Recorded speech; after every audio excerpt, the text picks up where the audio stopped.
God, we thank you for your power. Lord, we thank you for your presence. And we thank you for the many blessings you've given us today in Wesley Chapel. Lord, I pray that in all we do tonight, our thoughts, our words, our actions will all be done in a manner that honors you. We pray in your holy name. Amen. Amen.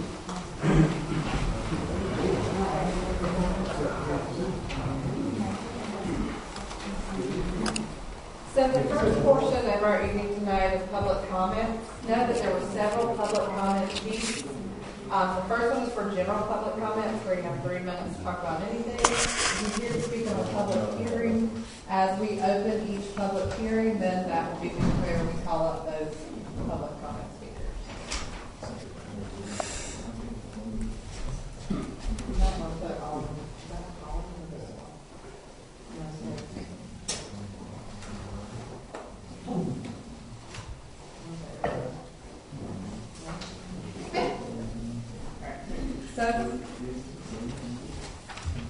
So for general public comments, I have Gary Davis. Is that correct? Gary here? Maybe it was from last time. So there's not a general public comment? There was a sheet. No, that is. It must be from last time. It's all public. So is anybody here to sign up for general public comment?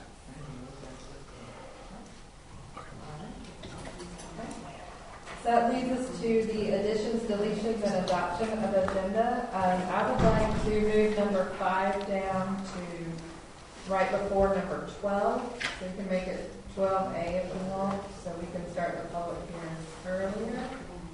And I need to add item number 17B for a code enforcement discussion. Does anybody have anything else? Will 17B also be closed session? No, sir. Yeah. I mean, we can make it 17A if you want before we go into close. Can we make it 15B? And then that way there'll be before council comments before the closed session. All right, so 15B could be code enforcement discussion. Anything else, council? All right, I'll entertain a motion to approve to adopt the agenda. No changes? No changes. No motion. Second. All in favor? That leads us to the consent agenda. Motion to approve consent agenda. Second. Any further discussion? All in favor? Unanimous? All right, so that's going to bring us to item number 6, now 5, I guess. Public hearing on RZ 2022-02, rezoning on the property located at 110 South Connor Road. Before we started, I just want to kind of have the planner give a little bit of a disclaimer. I think there's some misinformation or misunderstanding in the community. So I wanted the planner to kind of explain what got us to this point, and that this is a result of the state requiring us to adopt a comprehensive plan to guide our growth and development. And the first step was to compare what we approved with what we currently have in place. So I would like to ask Vaughn to give a little synopsis of what got us here today. Sure. Thank you, Madam Mayor. As you noted, the village recently adopted a new comprehensive plan, and following the adoption of the comprehensive plan, which, among other things, sets out a land use vision for the future of the community. The village council instructed the planning board to begin an implementation process. The first item in the implementation process was to review the future land use map and the zoning map for consistency between the two documents. The planning board began that process in September. We had kind of a free-flowing initial discussion looking at the future land use map and the zoning map, and probably looked at 10 or 12 different potential areas of inconsistency. At the October meeting, the planning board had narrowed that down to a smaller number that actually moved through the process, and they initiated formal applications for those at the conclusion of their October meeting. Of course, there were some that did not come through this process. Just off the top of my head, some of the notable ones were the industrially zoned property on Will Plyler Road, the area that's designated as Village Center on Antioch Church, The property across from that is designated as community services. The areas up around Central Church and the school up there in Nina's Market, those were discussed in some detail in the early process, but did not make it to the point of the planning board voting to make formal applications on those for a variety of reasons as they discussed the process. And so once the planning board initiated the applications, they did have a formal review of those, and I think 4 of them they voted unanimously. 2 others there was an abstention twice and 1 vote against another one, as detailed in the reports that were prepared. And so the planning board's intent was to make recommendations to the village council about areas where it found there to be inconsistency between the plan and the current zoning map, and give the village council the opportunity to hold public hearings to discuss with the community and property owners whether or not to rezone those properties. So we're going to go one at a time. We'll open them and discuss them. So I would like to open the public hearing for RZ 2022-02, located at 110 South Potter Road, number 06024016, from R40 to OI, and consider a decision. So this is the parcel for Wesley Chapel Elementary School. The property subject to the proposed zoning map amendment is owned by Union County Board of Education, which has developed it a long time ago and currently uses the site as an elementary school. The adopted future land use map identifies this site as community service in recognition of the presence of the school. This site is currently zoned R40, which is primarily intended to support low-density residential development. The zoning ordinance was recently amended to remove schools as a permitted use in the R40 district, meaning that even relatively minor additions or alterations to the school building may not be permitted. And so as the planning board reviewed the zoning map and adopted future land use map, they identified the inconsistency of the current zoning with the adopted future land use designation, as well as a conflict between the current zoning designation and the current use of the property. Noting the inconsistencies, the planning board initiated a zoning map amendment to bring greater consistency between the zoning map and the future land use map, while also eliminating the non-conforming use status that exists due to the current R40 designation. The planning board unanimously recommended the approval of this particular zoning map amendment to the council at its November meeting.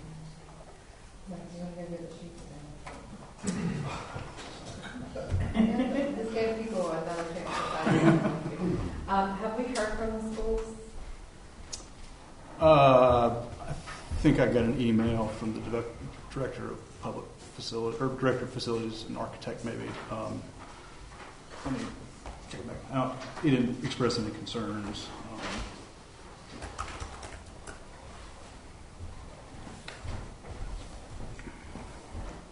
Dave Burnett emailed on the 21st. Oh, there. Do you have any comments? Would you like to come up here and talk? Sure. Yes, sir. If you'll come to the podium and state your name and address, please, sir. Sure. It's David Burnett. I'm the Director of Facilities for Union County Public Schools. I do live in Wesley Chapel. It's 412 Greenhill Drive. We have no objections to the rezoning of this property or the next property that's on the list, which is Newtown Elementary School. Happy to answer any questions if you have. Do you have any questions for us? No. Anybody have any questions for Mr. Burnett? Thank you for coming. I don't think there's somehow I'm still missing. Was anybody else here to talk about the school? Did you get all the sheets, Amanda? I don't have them all. There's a sheet for each rezoning. I have 4. 4, 5, and 6.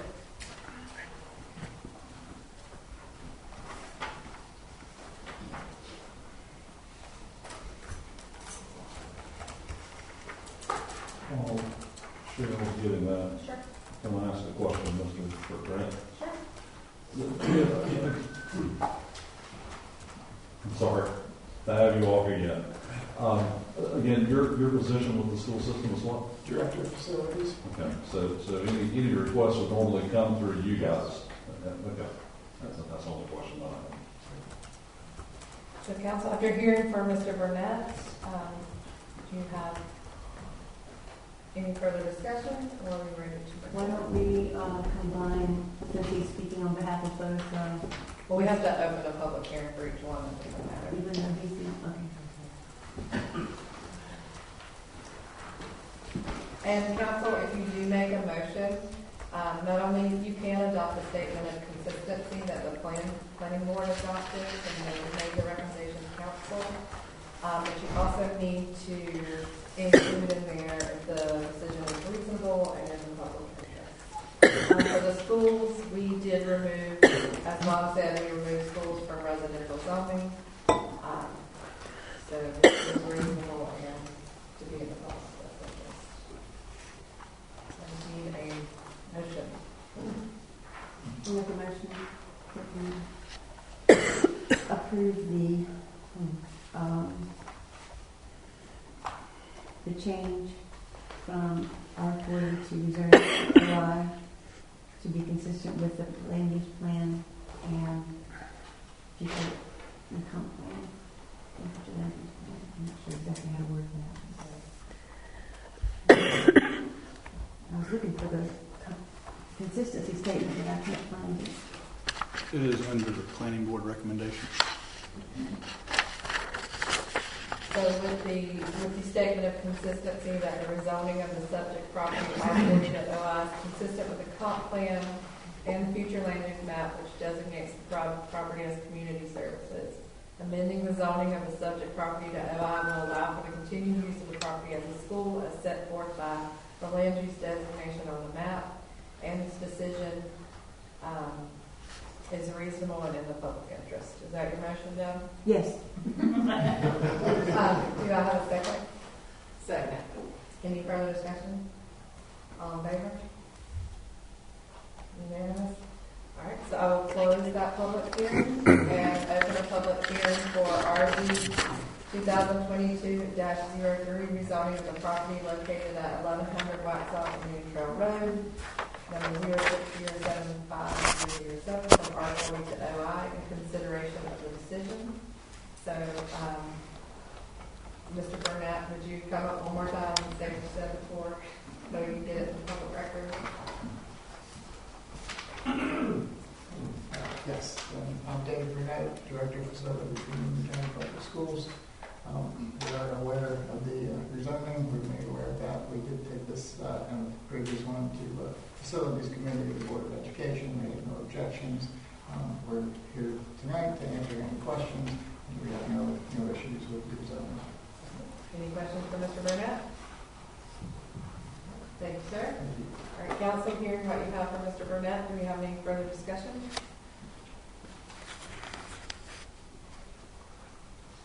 Or do you have a motion?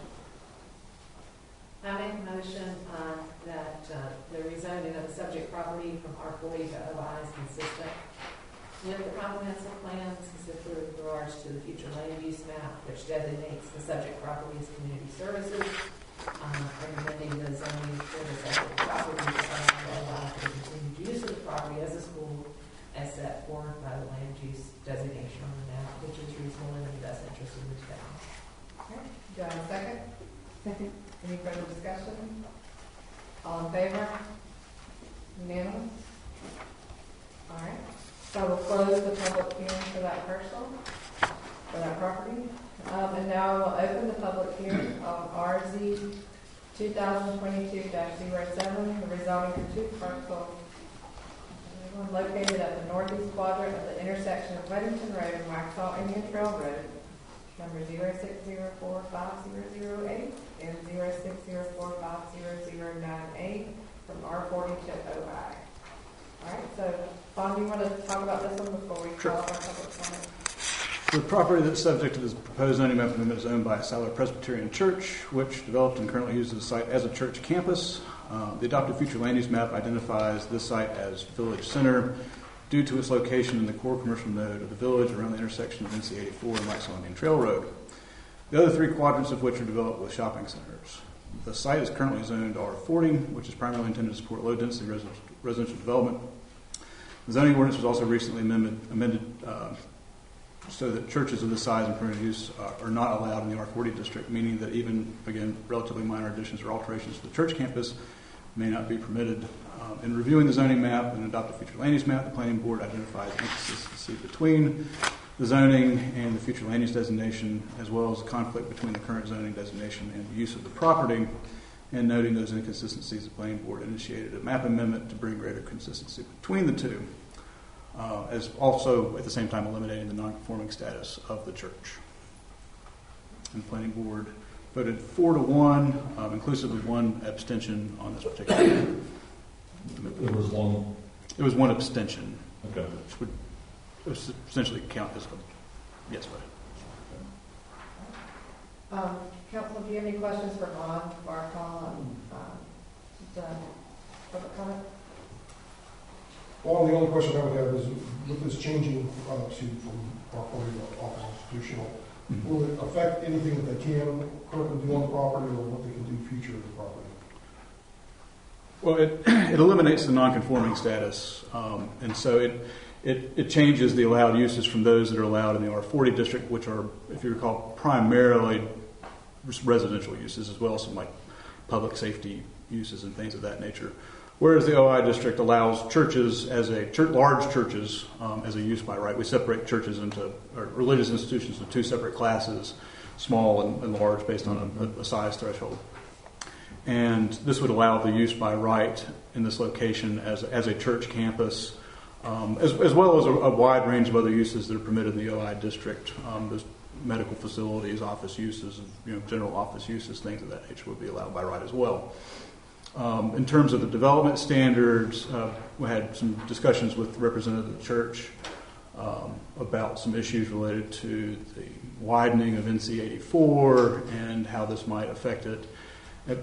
My assessment, not knowing all of their plans and each minor or major engineering issue that might arise during that process, but in discussing some of the church's future plans with them, it would seem that moving it to be a use by right in the district without having to come back at some unspecified later date to make those changes to the zoning map, assuming that there's a council that would entertain that in the future, it would probably be more efficient and beneficial for the church to go ahead and for the council to go ahead and rezone.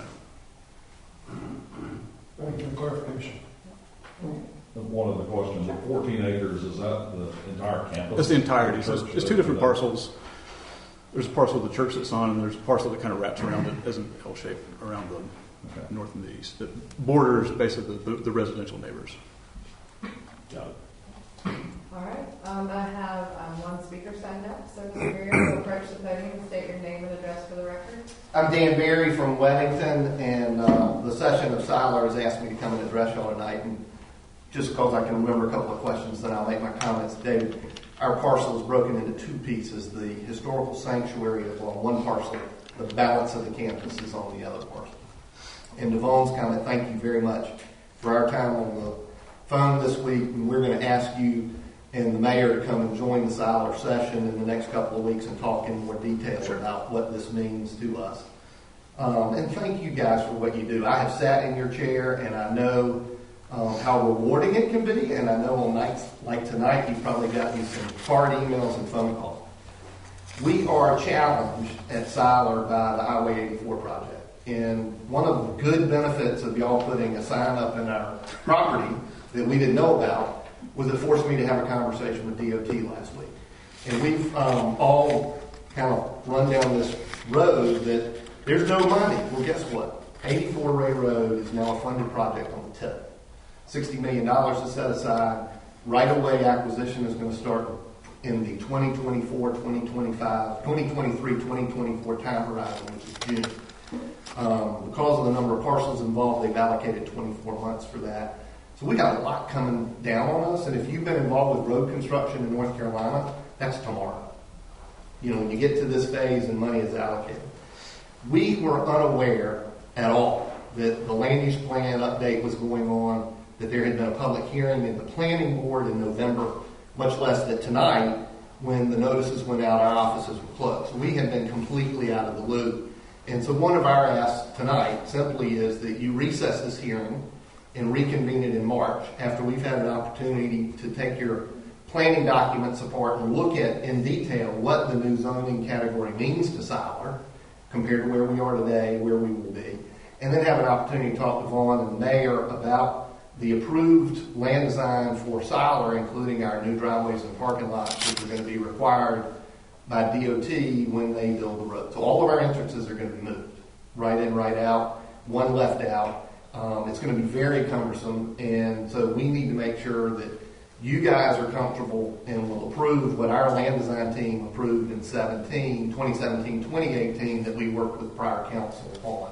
So what I got to make sure from a conversation with Vaughn is retaining walls and driveways and signage and lighting, all of which are encumbered by zoning ordinances, still are in effect, and we don't have to add more cost to already a very expensive project in Siler.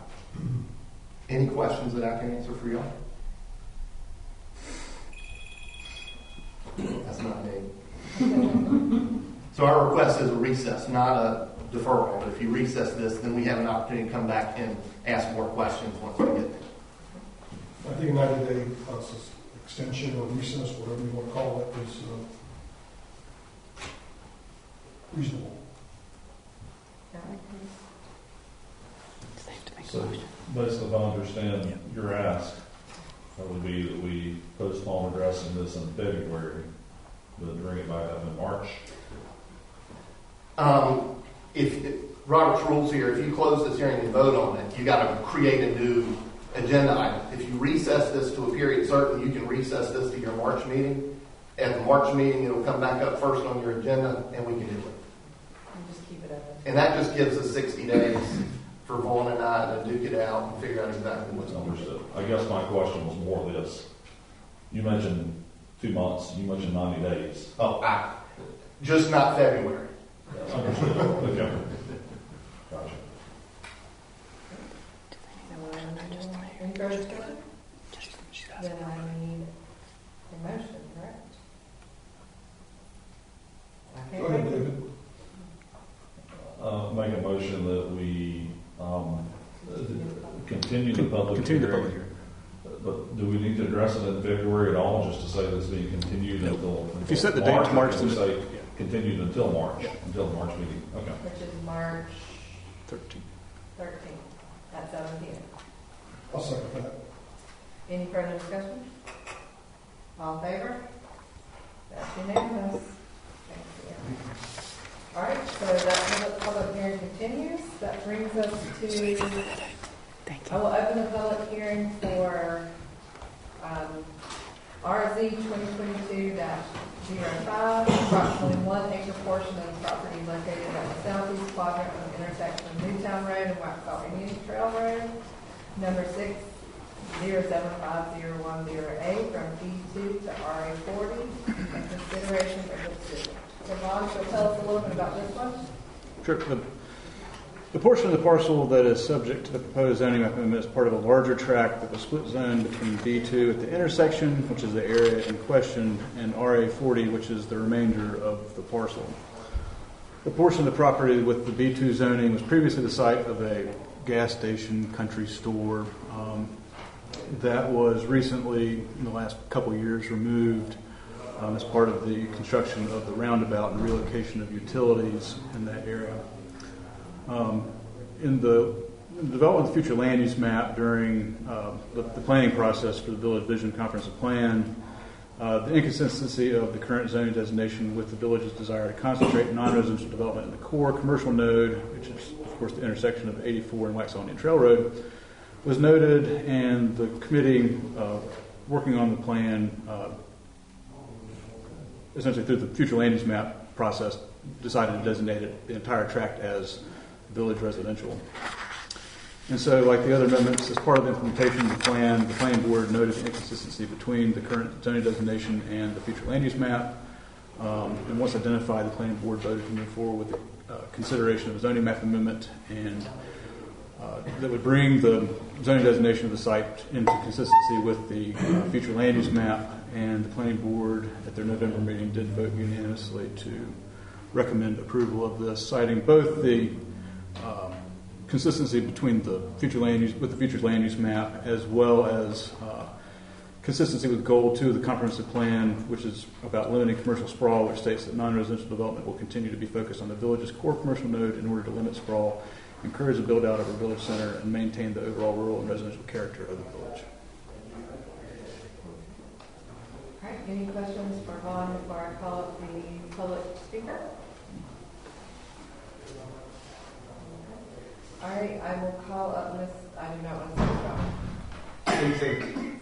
I'll let you say, how about that? If you'll state your name and address for the record. Yes, Hemachan Chadikonda, 5611 Newtown Road. Okay. I'm here to for a public hearing. Good evening, Mayor and Council members. I would like to start by saying that I would object to the proposed rezoning effort. And I'm the property owner. I have purchased the property based on the existing zoning. And the new zoning will restrict the use of my property. And also like to request the council to cancel this petition and keep the current zoning, which is B1.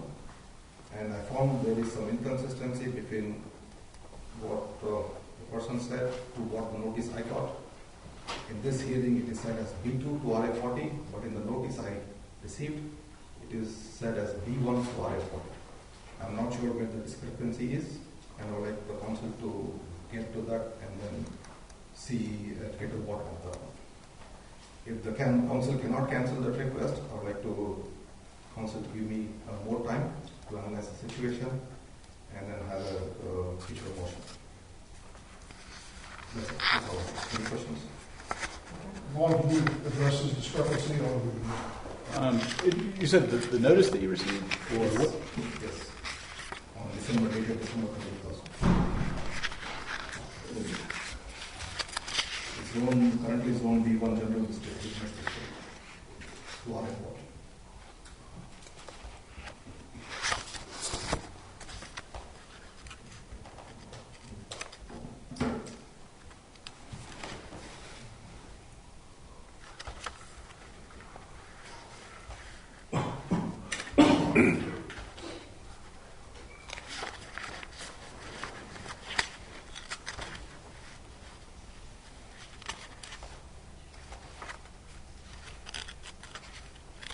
He is correct. The notice was incorrect.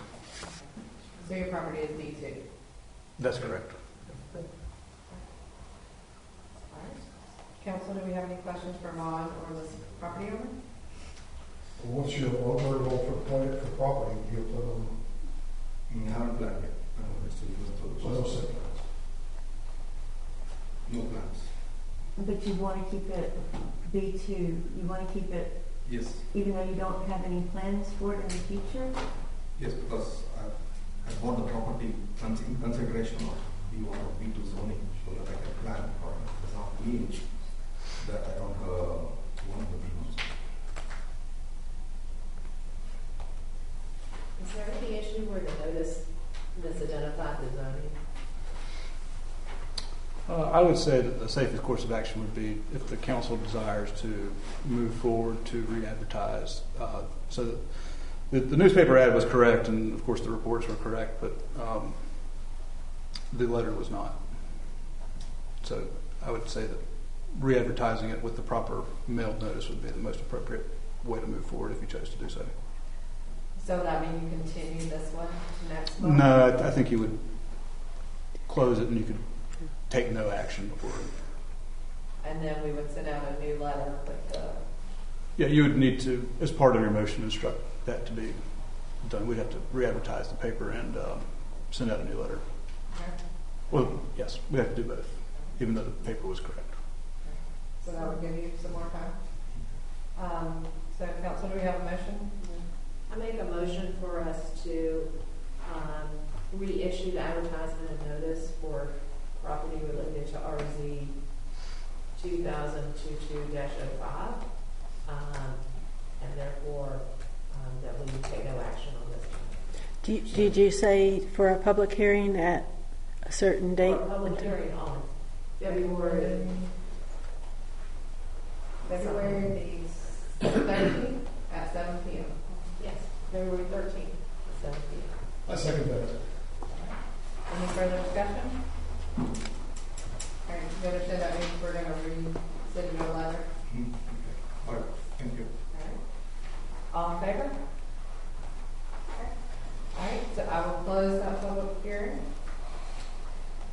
That brings us to the public, I'll open the public hearing for RC 2022-06, rezone portion of parcel number 0604-5016E01 and the entirety of parcel 0604-5016E02 located at the northwest quadrant of the intersection of Weddington Road and Underwood Road from B1 to R40 and consideration of that decision.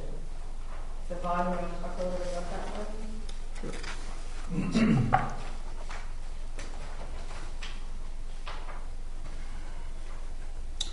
So the property that is subject to the zoning map amendment consists of two separate parcels with a B1 zoning classification, one of which contains the immediate extent of the existing commercial structure on the site, which is a former gas station, it's been some other things over the years, and a surrounding parcel that contains the house as well as some vacant land and the appurtenant exterior area serving the vacant commercial structure.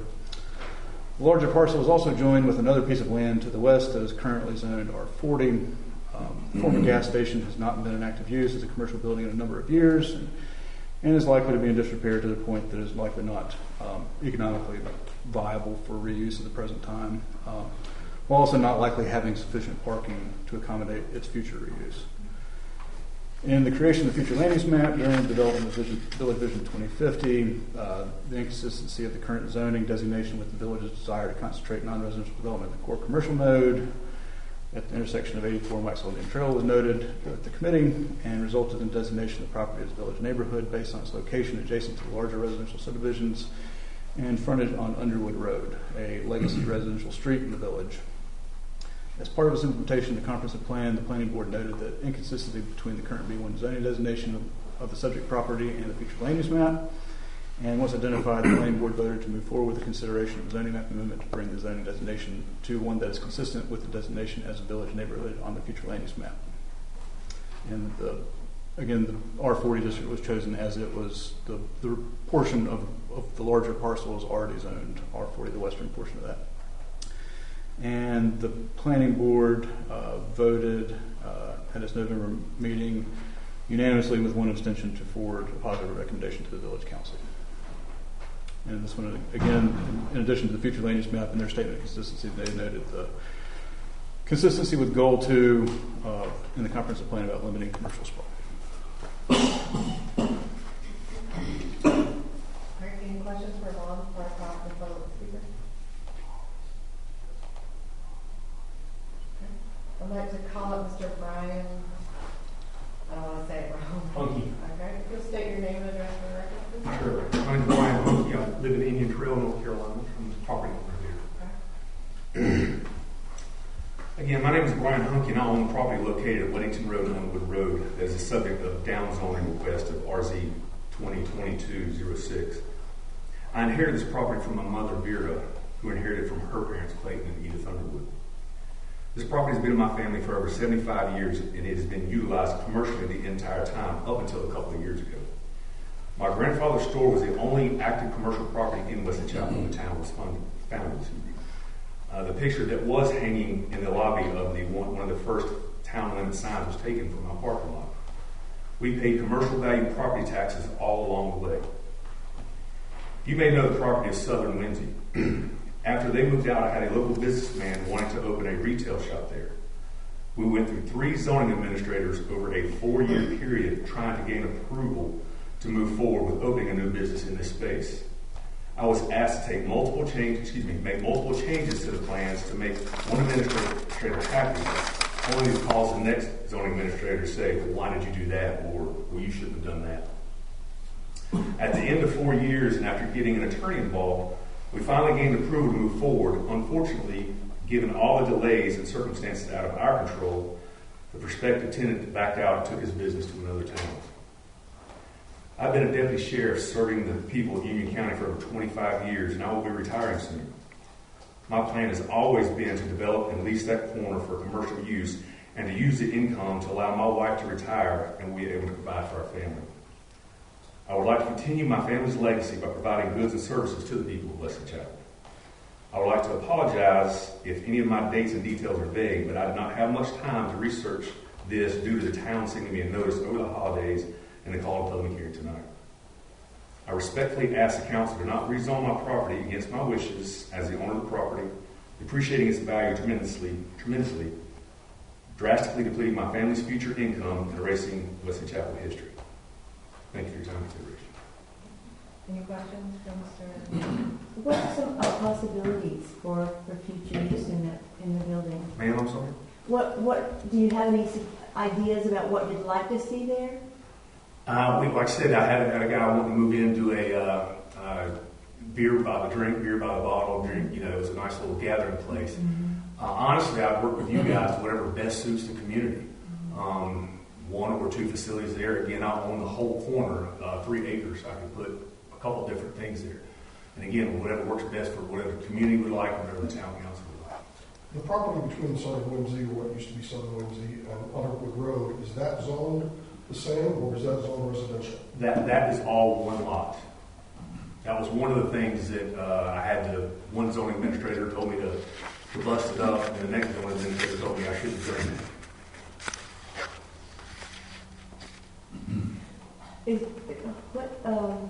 What condition is the building? If you decide to make a business in there, are you going to be able to do that without renovations? Not with that building there. Again, the 4 years that it took trying to move forward, it got dilapidated, so I'm going to have to start over. And again, as a deputy sheriff serving the community, I don't have an opportunity to do that right now. But when I retire in a couple of years, that's my plan, is to devote the time to develop that whole corner.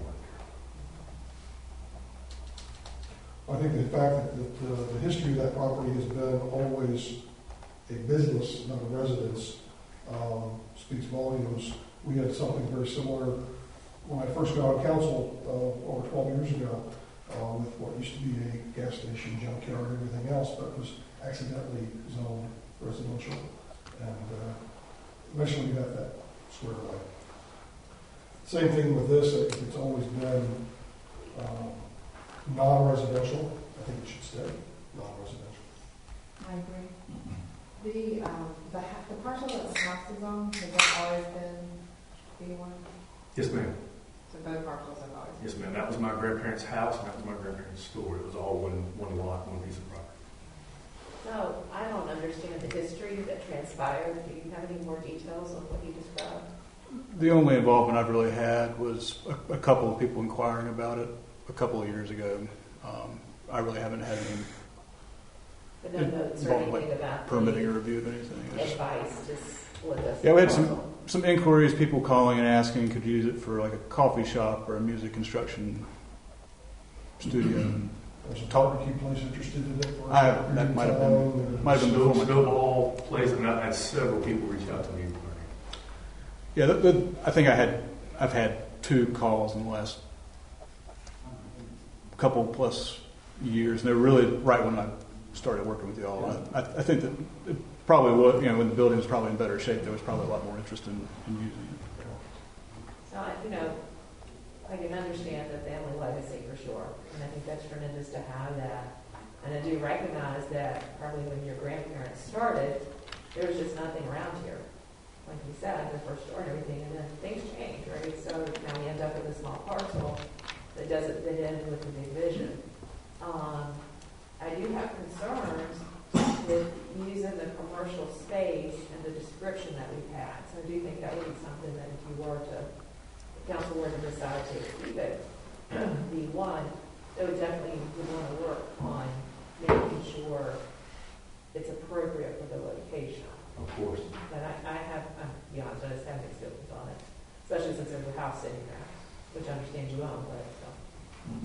Well, the biggest problem that they speak for you, some of the previous people interested in the property was there wasn't enough parking if they were to decide to put a business there, so you'd almost have to use the property where the house is to turn that into any kind of a business where there would be enough room for the business and appropriate parking. And it's totally surrounded by residential. Everything around it is residential. It's just this one outlier in the middle. But it's been there for 75 years, and I think that carries a lot of weight with me. I mean, it's been inherited, he's inherited it from his grandfather, whatever.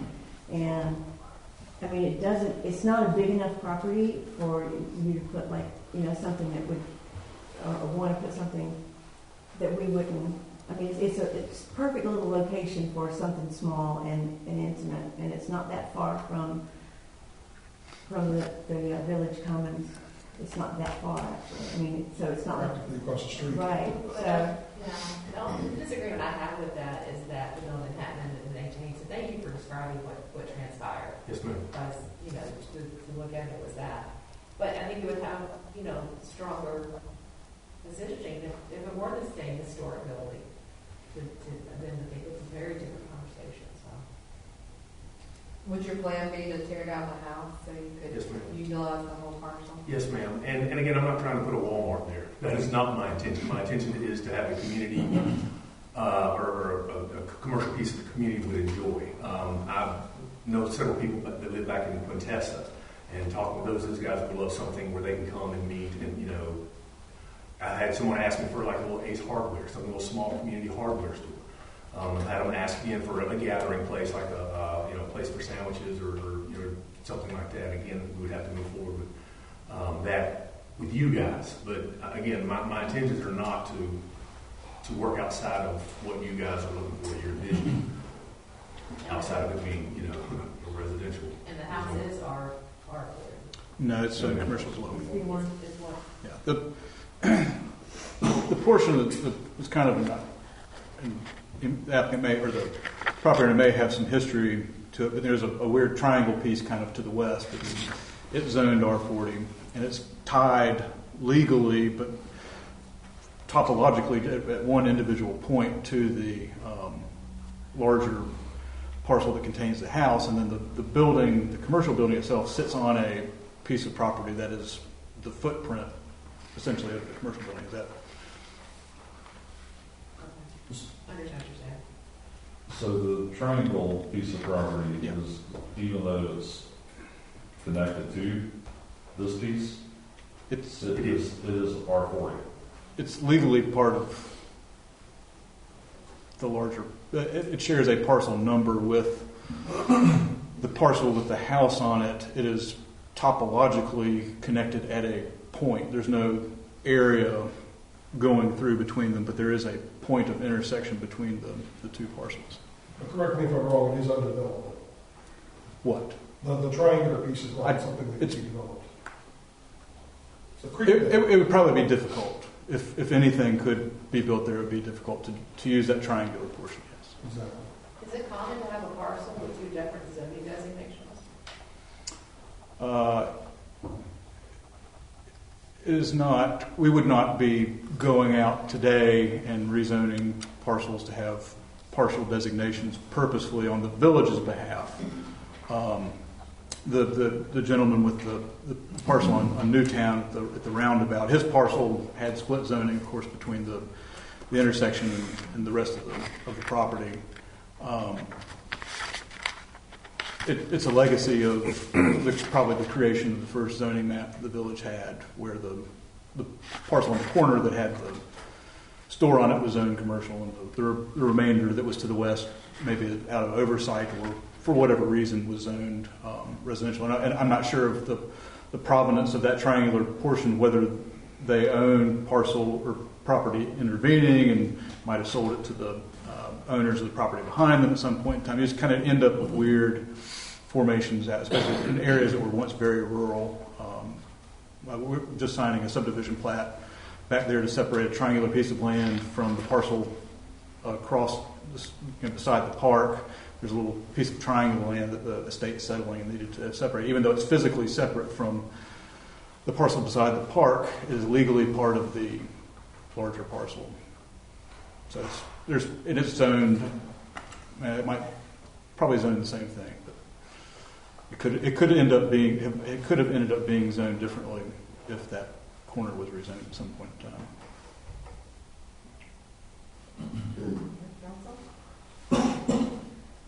Thoughts, discussions? I didn't sign up to speak, but in light of some of this discussion? Is it too late to? This is for that parcel only. Yes. Okay, if you'll come up and state your name and Okay. address for the record.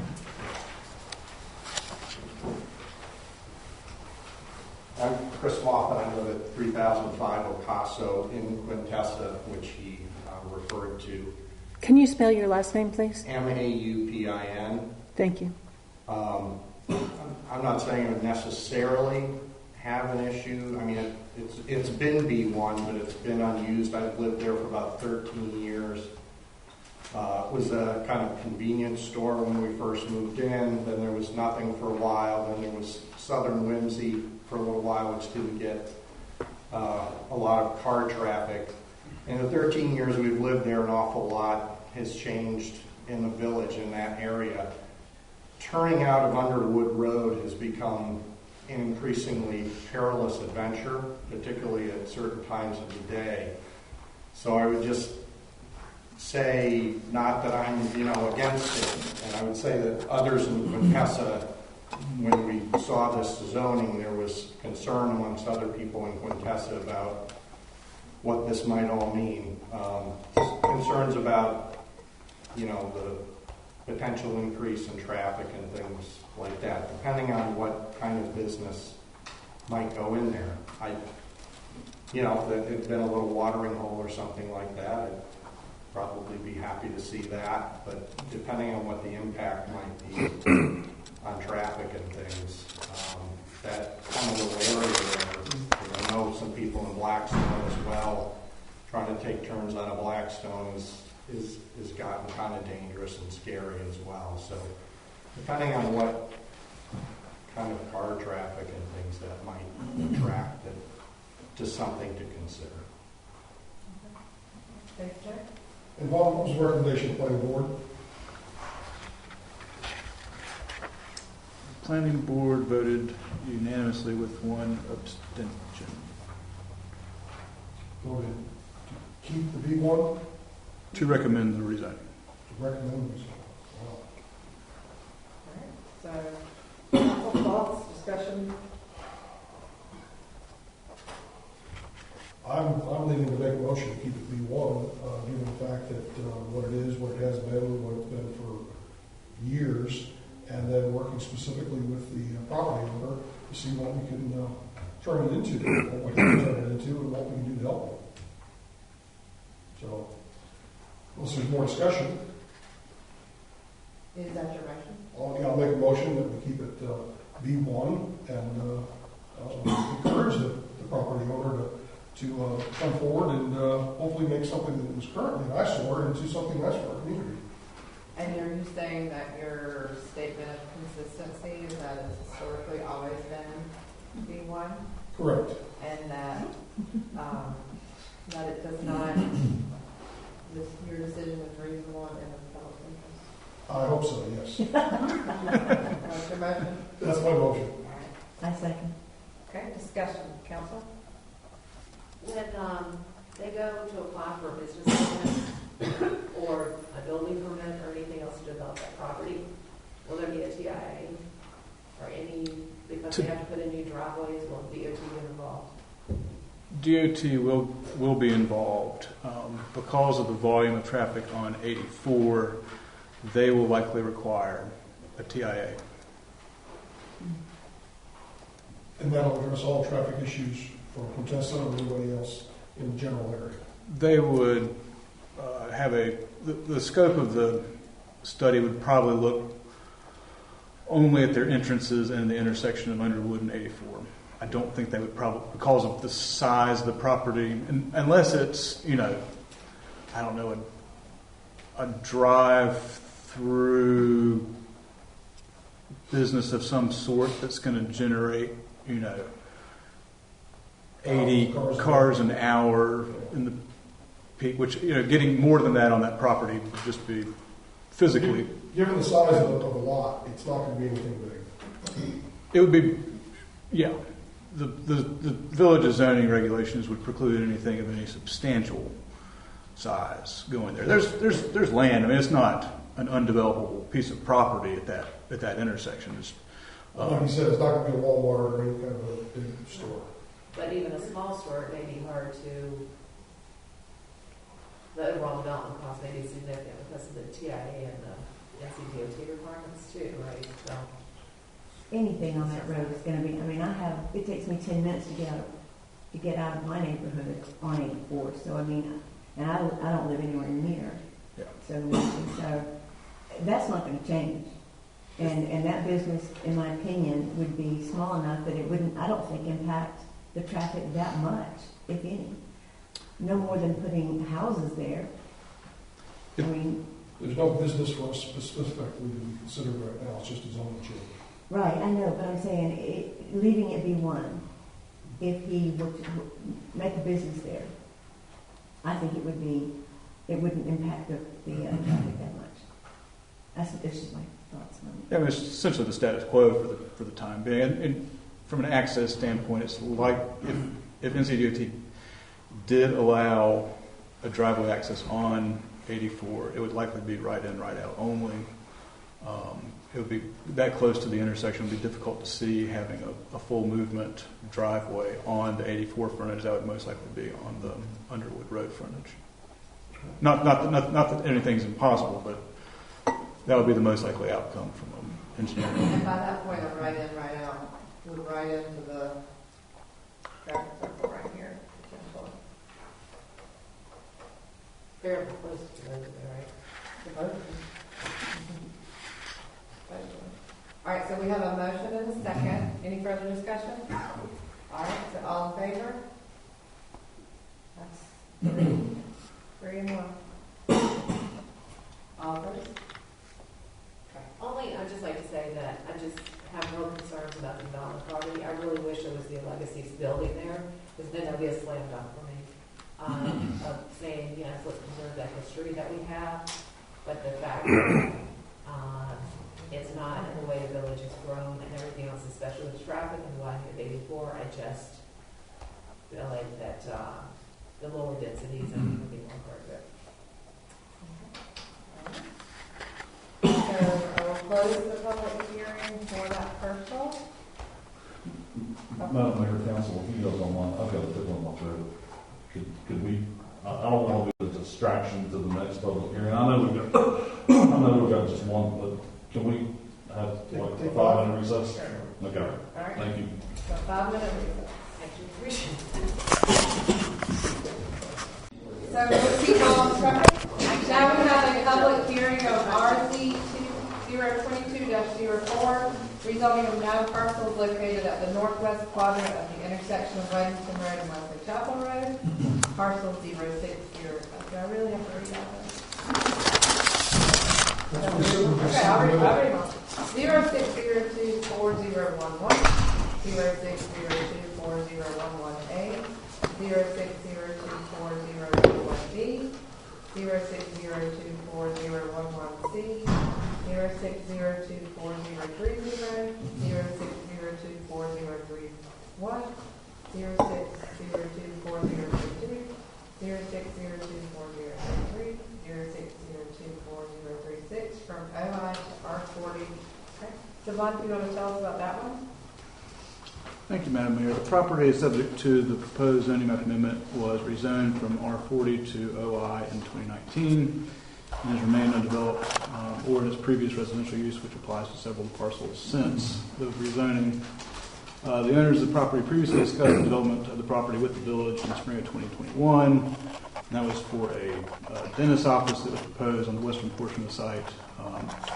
That actually ended in June of 2021 with no formal application. The engineers at that time had been discussing at that time it required a special use permit, so Bonnie and I have been going through with them to discuss the requirements, and the last indication was they were going to file a subdivision plat to divide off that portion of the property, but never received anything. During the time of the planning board's consideration of the proposed amendment, representatives of the property owners again initiated discussions of the development of the property, but as of the date this was written, formal applications had not been received. During the preparation of the 2020 conference or the 2050 comprehensive plan, the process of creating the future land use map included an examination of areas of inconsistency between the community's desired vision to maintain a concentration of non-residential development in the core commercial node at the intersection of 84 and Waxhaw Landing Trail Road, and the current zoning designations and previous plans' future land use designations. This results in the designation of these properties as village residential, in contrast to the previous future land use map, which indicated a small node of non-residential future land use at this location, centered on the intersection of NC 84 and Wesley Chapel Road / Potter Road, which become one another as they go through that area.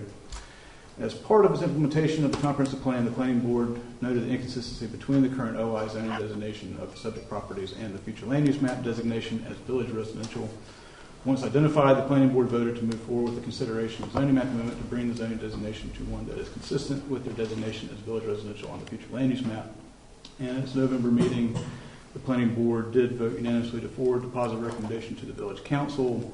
And again, in this case, they noted both the inconsistency for the rezone is consistency with the future land use map as well as its consistency with goal 2 of the comprehensive plan regarding concentration of non-residential development in the core commercial node at 84 and Waxhaw Landing Trail Road. Any questions for Vaughn before I start with the public comment? What was the One vote? clarification, in the middle of this, there is the natural gas substation. That's correct. What is that zone?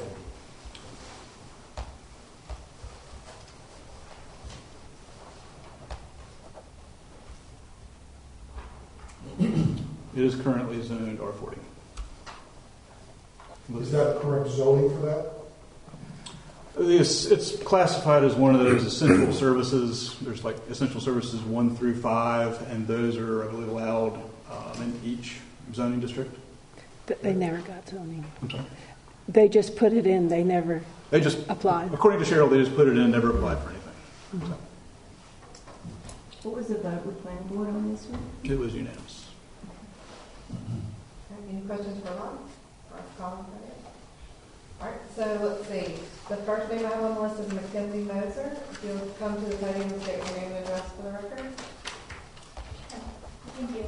Mackenzie Moser, Huckleberry Road, Charlotte, North Carolina. Thank you. My name is Mackenzie Moser with the Moser Group, and I have grown up in the area, and I attended Wesley Chapel Elementary School, where my mother was also a teacher, and I've seen this area change and flourish over the last 20 years. I watched on this particular piece of property men come together to form the first football team in Wesley Chapel, really in the area, and the football team that they formed is now called Weddington Titans. And my dad and some of his friends, Dennis Moser, he donated the land here for the teams to practice. He coached the first teams and raised the money for the current field, which now provides growth and opportunity for thousands of kids in the region. If you go to the current field, you can actually see from the sign the founding members of the organization. Their names are on it. So this site of discussion is at a corner lot located at a light, with NCDOT providing future road improvements, and the real estate industry suggests that this high traffic area is not a location someone would want to build single family residential. And I was present when Wesley Chapel officials and residents desired this particular site to be a vibrant downtown and asked the Moser Group to develop a project there. We brought multiple site plans to the table, and we worked with all until we got to an acceptable plan. This was years of conversations and work and meetings, and I was there at all of the public meetings. And when the latest project was approved, this approval was rezoned from single-family residential to office institutional to meet a need in the community that the residents and the council felt. And one of the biggest problems in Wesley Chapel is the traffic. When NCDOT does not do these improvements, they're paid for by the private development. So I'm representing the entire village and attempting to bring a requested and needed project to Wesley Chapel that was already approved in zoning. The medical office that we were bringing to the table and working with Vaughn on creates a higher tax revenue for the village to keep the residential tax base low and brings the services to the local neighborhood. And the demand for this project and who we've been actively working with to bring the project to the table was a local orthodontist, people that live in Wesley Chapel that are driving from other towns and cities that want to have an office in their own neighborhood. And one thing that they found is that the only commercial that was available was for lease, but they wanted to have ownership in their buildings and where they lived. And so what we were bringing to the table and working with them on is an opportunity in their own village to have ownership in their building and their business. And so we were working with orthodontists, pediatric dentists, real estate office, a vet, and in those active discussions, these aren't out-of-town individuals. These are people that live in this area. And so our request is that we feel like this should remain office institutional. And tonight, I just watched each of you unanimously approve directly across the street from R40 to office institutional. This is at a corner, at a light, on a highway, with lots of future roads coming to, improvements coming to this side. The traffic. That's why when we originally went through the zoning and got it approved, we took all of that into consideration. We've grown up in the area. My parents still live in the area. We are local. And so we would ask for this site to remain office institutional to meet that need for the local businesses to be able to have neighborhood services at the site. Thank you. All right. Tom Crouch. All right. You'll come to the podium, state your name and address for the record. Hello, my name is Tom Crouch. I work for Mo's Group. I live on 6125 Campina Ridge, right up the road. I had a PowerPoint to show tonight. I just kind of want to talk about the timeline of this project and what's taking place. I've worked with Vaughn a lot for the last 2 years, and he was mistaken on one point. We did submit an application on March 24th to Vaughn, and I have an email on here that we can share with y'all later on. And we also sent a subsequent check with that, but that was returned to us with no explanation of why. I'll come back to that on a later time. But starting back in January and February, we started looking at this site, what we could possibly do on this site, what would work well here with the town. Right after rezoning took place, we worked with the local hospital authority about bringing the urgent care to the corner and providing the building for them and the subsequent other office medical parks to go along with that, along the edges.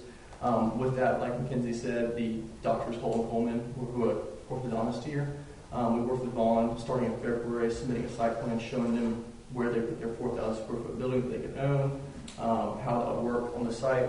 We jumped through many hoops with Vaughn, echoing the previous landowner that it is very difficult to move a project through the system with the, I think we probably had 15 different Zoom calls with Vaughn at one point, going over how to submit this project, what would work better. He asked us to do numerous things, such as move the building, subdivide the parcel, keep keep all the parcels as one continuous plat, all these different hoops we had to jump through to try to get the project across the finish line. Finally moved forward. In June of 2021, we had gotten to a site plan we all agreed on, where the building was going to go, what it was going to look like, and then we reached out to Union County for the sewer and found out from Union County that at that time the treatment facility that serves this area did not take any more capacity, so we were shut down at that point. So we got back on the punt, which we relayed to Vaughn and said, hey, we're going to have to do a septic for this building. We have to tweak the site plan a little bit, put a septic field in, and move forward on that route. So we took about 2 months to get to that process and look at doing septic for this site plan. But due to all the hoops we had to jump through, all the time it took to get to that point, our tenants we were going to use had to back away and go to another place. So we had to put that on pause for just a little bit while we figured out how we were going to actually service the whole site with septic, what the actual system and sewer was going to look like. And then we moved forward back in November and resubmitted a new site plan with septic and a new building to Vaughn. And we have an engineer here that we switched to that can talk on that as well, on what actually took place with that. And I'll also echo the previous landowner, we weren't notified of this change in zoning until December 28th. And then here we are 9 days later, night of the national championship, trying to scramble to get through this, get our facts together on what actually took place on this site. So for all these reasons, I've asked that you do not rezone it because we've been trying for 2 years, full-heartedly trying to get this thing to where we want to put a building down, move forward with the zoning we have in place. I'm happy to answer any questions that you might have. Any questions? What you were talking about a urgent care, that's off the table now? We're still talking with them, but with there not being sewer, that's not currently available to them, so we have to wait till sewer comes to that site, or we get a master septic plan that could possibly service that. That's a lot harder to do. And I'm sorry, you mentioned a 4,000 square foot. Is that what you're looking at, a 4,000 square foot building? That'd be a 4,000 square foot building for the dentist, and that would be on the north or the western portion of the property. And the urgent care would be at the hard corner of 84 West Chapel. So I thought I understood you to say that you had a site plan with a septic, but then I just heard you say that Yes. the septic wouldn't work. Septic's for the 4,000 square foot building that we would possibly do with the dentist. We can re-engage them and bring them back. Otherwise, you don't have a septic plan for the site. We submitted a septic plan. It's there. We're going to move forward with it if we get the dentist or not, just because the office medical park is so needed here. And we've been working on getting a site plan submitted and through the system for 2 years now. So we're moving forward with it. So your septic plan is to support a 4,000 square foot building only? The first building, yeah, and then we continue designing and increasing the septic fields for each building after that. So, just asking, but should you start with an overall vision of how big a septic field and everything you can build before you do a piecemeal? Yes, so we have an overall site plan that we've submitted to Vaughn, and Vaughn has reviewed, and that was part of the long timing, starting in February, moving all the way into March and April, just going over the master plan of how he wants the buildings laid out, what we could possibly do as far as parking and all that stuff. So we have the master plan, and now that we've had to switch to septic, we've just tweaked the parking lots a little bit, so we'll be able to build a large portion of the buildings, but not all of them, until sewer comes back online.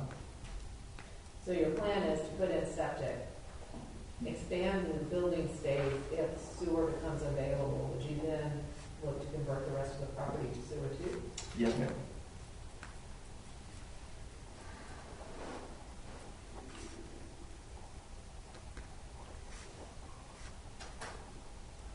The site plan that was submitted to Vaughn, when was that submitted? The first one was submitted on February 11th of 2021.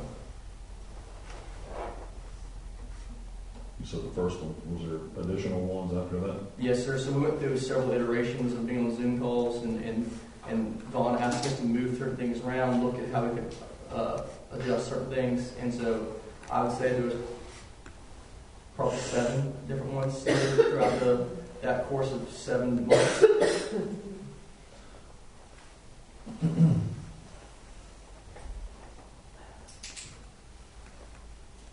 Any further questions for Mr. Crouch?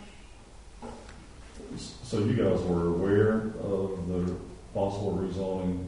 No, sir. So that was the other thing.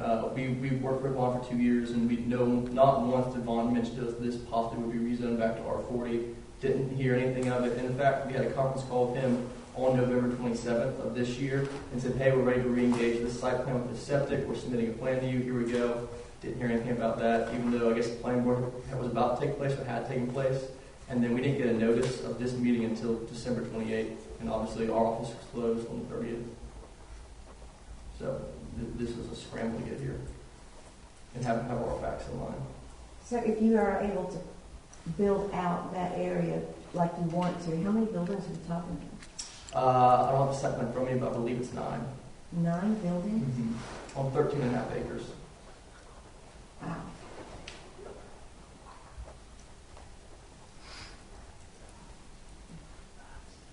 Any questions, any further questions from Mr. Crouch? No? Thank you. I'll call out Mr. Wes Henson. If you'll state your name and address for the record, please.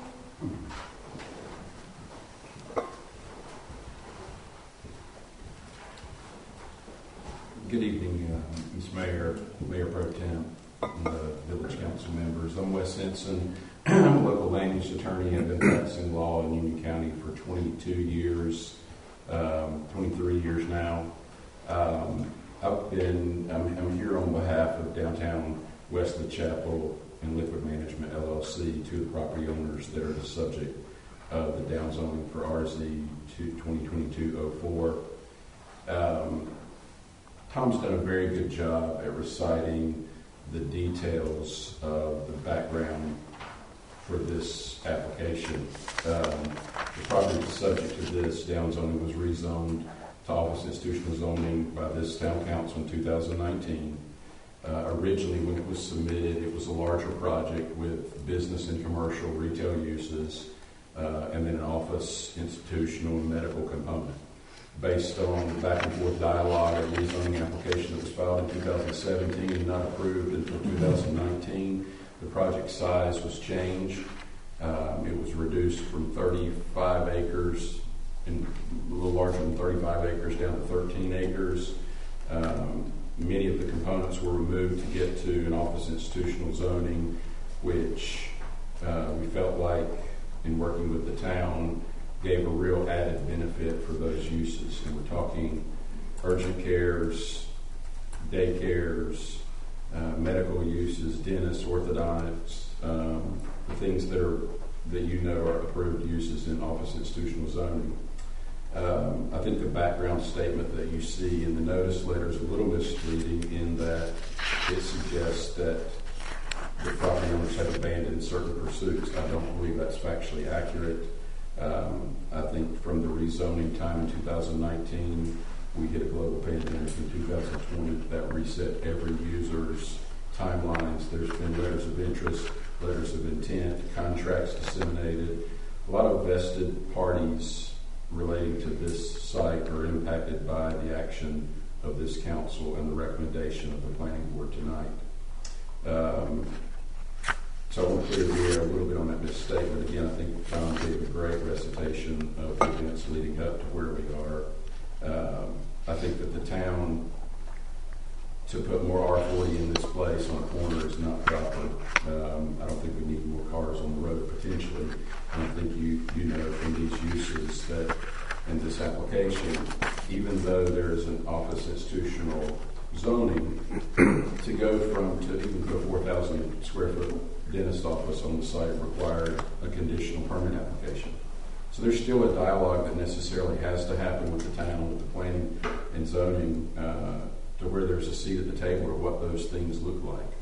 I would encourage you to not take the action to downzone this property. It looks awfully heavy-handed to not be as a vested stakeholder in the land use plan and the land use map, to have passed that without any notice during all the dialogue that was happening relating to this site development, site plans, then send a notice out there the 22nd, arriving over the holidays, and 7 days to respond. I want to just emphasize how many vested parties there are, third parties, in addition to the property owners that have a stake and have spent tens of thousands of dollars in furtherance of multiple iterations of site plans. During that time, global pandemic from 2000 to 2001, once the air finally cleared there, you've got the notice from Union County Public Works that there's no sewer. That impacted half the users. It reset that time frame for those. It's a phased development for these 9 buildings that are contemplated over several years. I want to emphasize on the traffic situation that you've seen. Also, the DOT came in 2021, redesigned the roadway network, which impacts these site plans. It is not a delay by the property owner for speculative purposes. These are real world problems that have happened that have created this timeline. And again, there are letters of interest, letters of intent, contracts all tabled and put on light and put on the shelf in light of these things that have happened, these development constraints. You know, at the very least, it seems heavy-handed for the downzoning tonight for this board to take action. We've got a saying in the law that the appearance of impropriety is just as great as impropriety itself, and you guys can avoid that by, at the very least, giving these property owners 90 days to consider these things, to contact all the vested parties, and not be here with a 7-day, 9-day notice. I do believe in, given the fact pattern of all the efforts that have been made with this property owner, with this applicant, with the town over the last 2 years, it would be remiss to take what would be considered very heavy-handed action tonight. Thanks. Any questions for the speaker? No. So that brings Josh Winchester. Could you come and state your name and address for the record, please? Sir?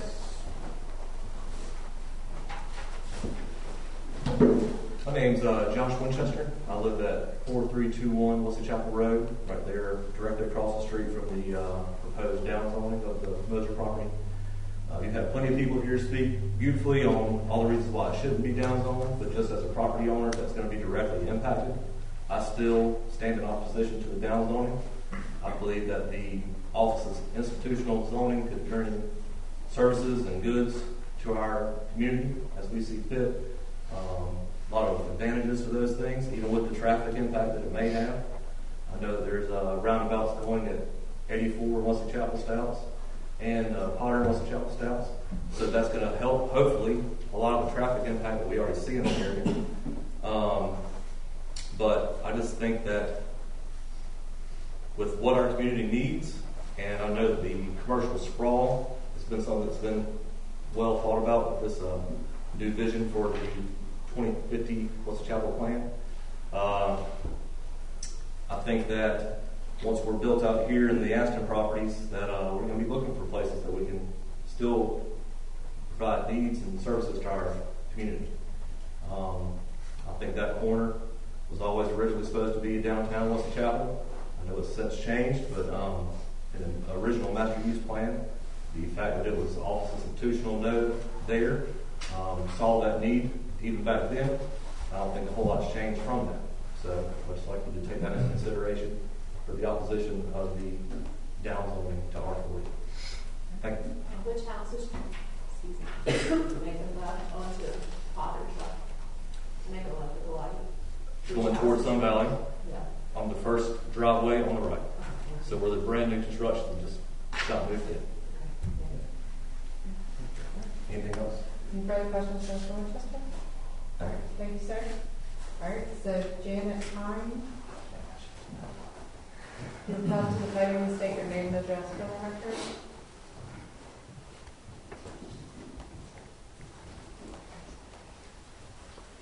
I am Janet Hine, not a good public speaker.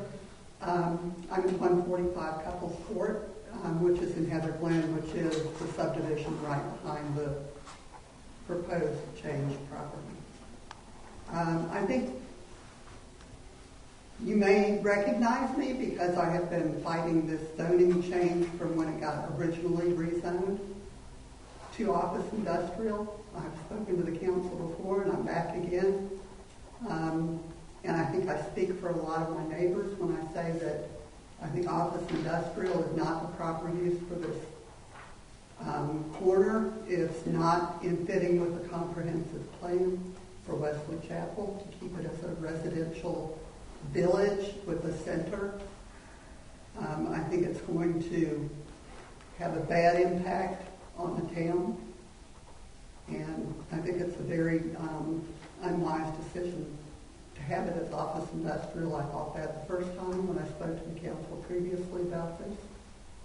And nothing's changed, and I speak for a lot of my neighbors as well, that I think this is not the way to go. I question any kind of a septic field in this property. Somebody was talking about that.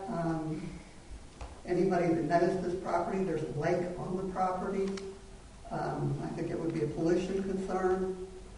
And I think any kind of industrial thing would bring much more traffic than a one house per acre would possibly bring traffic to the area. So I think keeping it as industrial would bring even more traffic to the area and further downgrade the village as a whole. Thank you for your time. Any questions for Ms. Hines? All right, thank you, Mary. And then the last speaker on the list is Matthew Clipchamp. Is that right? If you'll come to the podium and state your name and address for the record, please, sir. Good evening, all. My name is Matthew Kirscher with Eagle Engineering, 2013 Van Buren Avenue, Union Trail, North Carolina. Thank you very much for allowing me to speak tonight. I have been working with the Moser Group on behalf of the new updated site plan that has one building, working through the restraints that we've had on the property over the years that this property has. We were back when we did the original rezoning. In the many, many years, we've been working with the town to get that property rezoned so that we can move forward up to the point where we're now working with the village up until and currently going back and forth with the town planner to come up with a plan that works for them. We have things submitted to the town currently in review, as well as working with the county on the septic portion of it so that that building can move forward.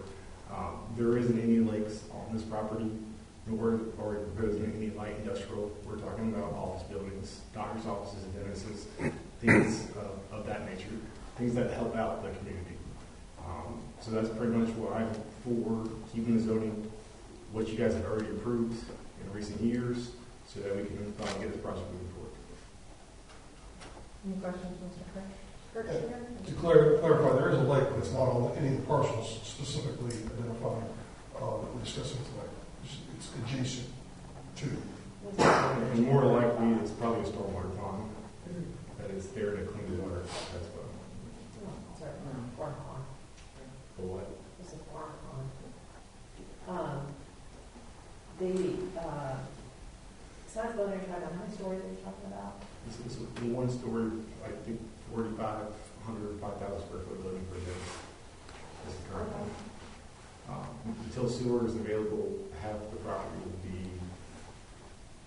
septic filled or repair septic area. So it'll look like grass fields every other building until the sewer is corrected up the county.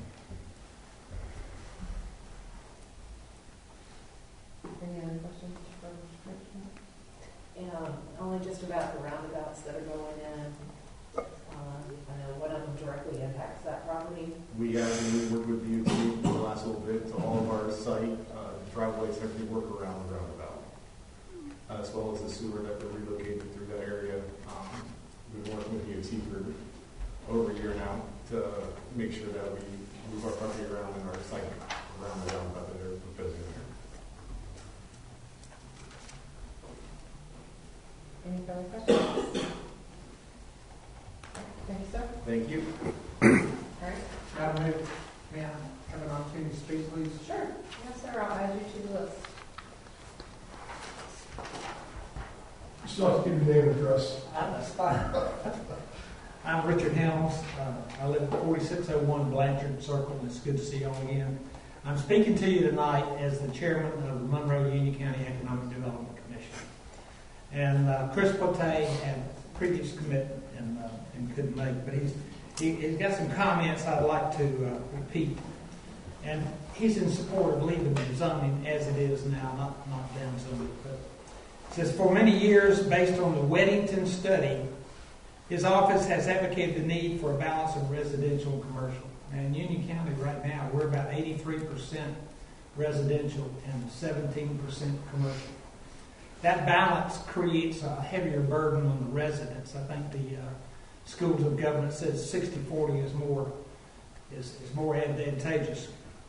So it says the site is currently zoned, in my opinion, backed by the Weddington study. It shows it'll lessen traffic, creating shorter trips, lower property taxes for residents by creating a broader tax base, provide commercial assets utilized by the citizens like doctors, dentists, giving them closer proximity to their house and better for the residents.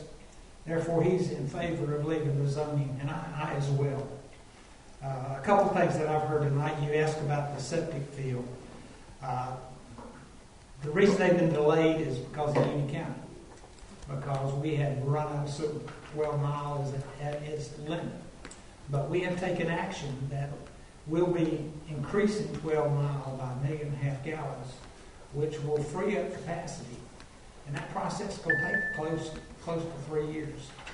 And we're in that process right now. Now, I asked Mr. Moser, I said, you build out on the number of properties on this, what would it take? He said 5 to 7 years.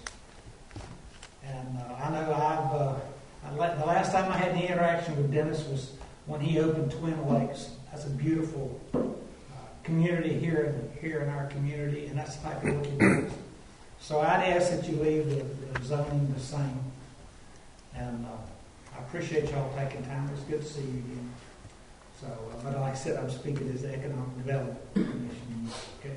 Well, one thing you brought up, the water and sewer capacity issue, Yes, sir. and you said that in 3 years we're going to have that increased by how many million? 1.5 million gallons. 1.5 million gallons. Now, the last time we did that, they anticipated it was going to last us till 2030. It didn't. So, there's other activity going on. It brings me to my real question, Okay. is once we increase that capacity, with projects that have been stalled due to the lack of sewer accessibility, how long do you think it'll be before we're at capacity Again, again? it'll be a matter of years. But the thing about it is 2 or 3 years, 6 or 10 years? That's probably closer to 2 or 3 years, to be honest with you.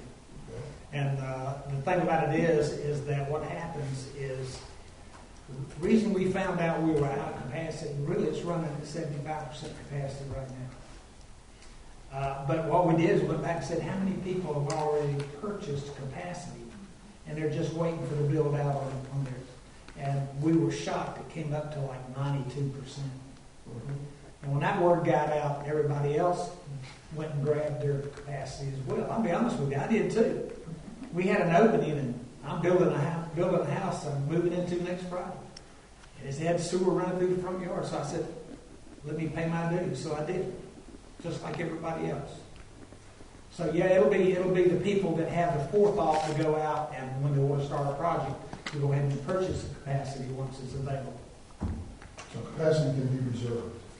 Well, what you do is you pay your permits, and Dennis could probably correct me, but it's you purchase the plan for that, and then that's allocated for you. Now we've done some changes because used to it was 5+ years, 5 to 8, depending on how many times you reapplied, and we've cut that down because some of these places that weren't being built, some of these locations weren't being built, so we were counting that capacity as being used when it wasn't necessary. So we're trying to do things more proactively like that. And we learned a lot by asking the question. And I'll be honest with you, I'm going to tell you, Dennis Rape's the one that asked the question. And it made us do some hard thinking. So we're to blame for that. There's no doubt about it. But,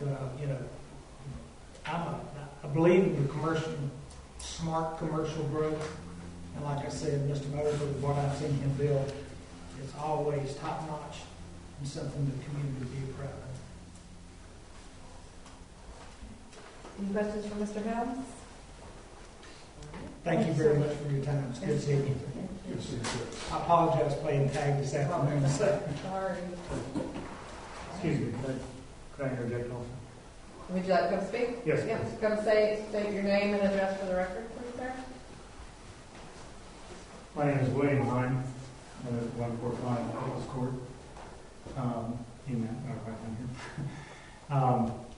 Again, we oppose this change, and largely because it sounds like there's just not a good understanding about how we're going to deal with this sewage. I've lived in properties that have septic tanks, and they do leach into lakes and ponds. At a bare minimum, I think we ought to have some sort of time to evaluate whether this will or not be a problem for the future. If a few buildings get built that are on a septic tank and 9 end up on a septic tank, does that mean 15 appear when there's a chance of being on a sewer, or does this continue to be a question? I don't think we know the answer to that. I don't know the answer to that. I'm not sure that it should just move forward because it's some land we want to use for building a ophthalmologist or a dentist. This is directly across from the school. There's a lot of activity from that school. The children walk around that area. I think that will generate all kinds of new traffic for an already very congested area between Potter Road and 84. We generate a great deal activity in that area. For one, have stood in that line waiting to make a right-hand turn on Westwood Chapel for sometimes 30, 40 minutes. And that's with the minimal traffic that we have now. In my understanding, this property was R40 when it was purchased and was converted to industrial by the Moser Group. And so it seems like an effort has been made to make some money with this corner. So I don't know that justifies creating an element. I know this area here where we have lots of growth and there is space to continue to grow it as a nucleus of Wesley Chapel, and it's done well, and it has an atmosphere that feels right and cohesive. Makes more sense to me that you would continue some shops around here and make it part of the natural community that would grow. People would come to the central part of the town to get their services. Having an all offshoot down there would only create one offshoot. I don't know what else would possibly huddle around an elementary. It's not an elementary school, but it seems a little off. Just wanted to make that. Any questions for Mr. Howard? Thank you for your comments. Thank you.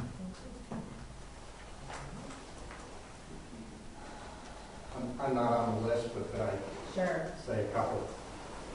Come state your name and address for the record. Yeah, Chris Waffen, Casa Court again. Just to clarify, I also spoke out against the original rezoning. It had been R40, was rezoned to OI.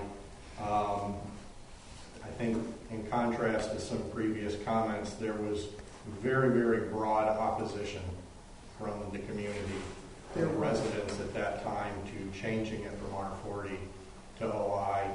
Amongst the traffic concerns and so forth, I think one of the bigger ones was the fact that we had our neighborhood elementary school right there across the street from the property, and envisioning what this might become with now 9 commercial buildings across the street and so forth did not seem to be in keeping with kind of the land use plan. At the time, the committee had recommended against rezoning.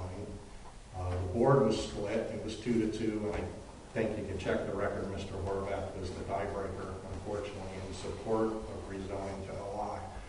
So there was an awful lot of opposition to rezoning in the first place. I, for one, as a resident, would love to see that area and our neighborhood school kind of kept with that feel. And if the board has an opportunity to do that, I would like to see that. Anybody else? I just wanted to offer to help explain the sewer capacity piece since it was brought up, but I don't have to if you don't really want to, just on the process of how Union County's sewer capacity process works. Yeah, I'm good. So, is there anyone else that would like to hear the details of the sewer? I think we all know. On how it works with, exactly how it works with the septic and everything? I know with the county and their lineup for the sewer plant. No, your subject drain fields and All right, so I had a few people raise their hands. So raise your hands again so I can get your names. This will be last call. So John Lepke. I'd like to speak. And your name, sir? Dennis Moser. And did anybody else? This is the last call. Anybody else have your name? Your hand up? Okay. All right. If you come to the record, state your name and address, please, sir. My name is Dennis Moser with the Moser Group, and there's been several things brought up, about the elementary school and the issues with having an office institutional across from there. One thing that we're trying to do, and we love the elementary school, we work with them all the time. We just got a little big Spirit Rock out there a couple of years ago. My wife taught there. Frances Davis is a dear friend and friend of ours that we've loved our entire lives. So we love this community. We want to make a difference here. We want to do the right thing. Every project that you see that we do, we make it very personal. We make it as nice as we can possibly be, that it can be. We'll do the same thing with this. We've got some opportunities to lease the existing houses out there for dentist office or for a real estate office or a couple of different things. We haven't done that, which we could do by right, because we would like to build a nice professional office park in this community. And one of those uses that I think is a tremendous benefit to Wesley Chapel and to the elementary school is, if you'll look at, I don't know if Vaughn's ever showed you our site plan with the hospital authority on the urgent care. This thing, we got special permission from the DOT to allow right in, right out for the ambulance. This thing is going to be open 24/7. That is going to have an ambulance care for right here in town. We're essentially going to have our own little hospital, you know, like Waxhaw, but it's quite a bit smaller, you know, right there on the side. But it's a small urgent care that's a tremendous need for our community with an ambulance care. If anything happens at a school, the ambulance is sitting right across the street right there, or potentially to come right over, and or the ambulance can come from the fire department or wherever it comes from. You know, if it's private service or whatever, and deliver it right, you know, the folks right there to the urgent care. The other use is May Library with, you know, pediatric physician, dentistry. She, you know, lives right around the corner behind the food line, and she wants to put her pediatric dentist studio there and office. Hall and Coleman, they're the folks that want to put their orthopedic office there. That's why we've been moving forward for 2 years with Vaughn on their site plan, originally putting it on public sewer, and then going back and looking at putting it on septic. This septic should not be a concern of the issue. By the time we get finished, as long as it's taken with Vaughn to work through this process, by the time we actually get a site plan that you guys love, we're going to come back to you and say, hey, do you like this urgent care? You know, it's bigger than the 2,000 square feet that's by right. We're going to come back to you on every one of these. And these are going to be beautiful, incredible, awesome looking buildings that you're going to love to have in your community. These are going to be tenants of your residents that own businesses here that want to work right in their own town.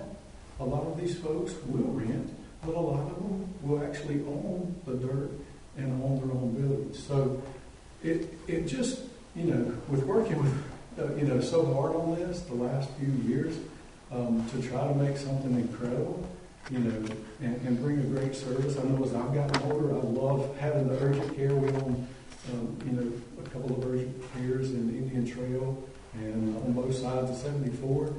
They're an incredible asset to the community. Incredible. You know, to have in your community. I'd love to see one near my house. And you know, I live, you know, just a couple of miles away.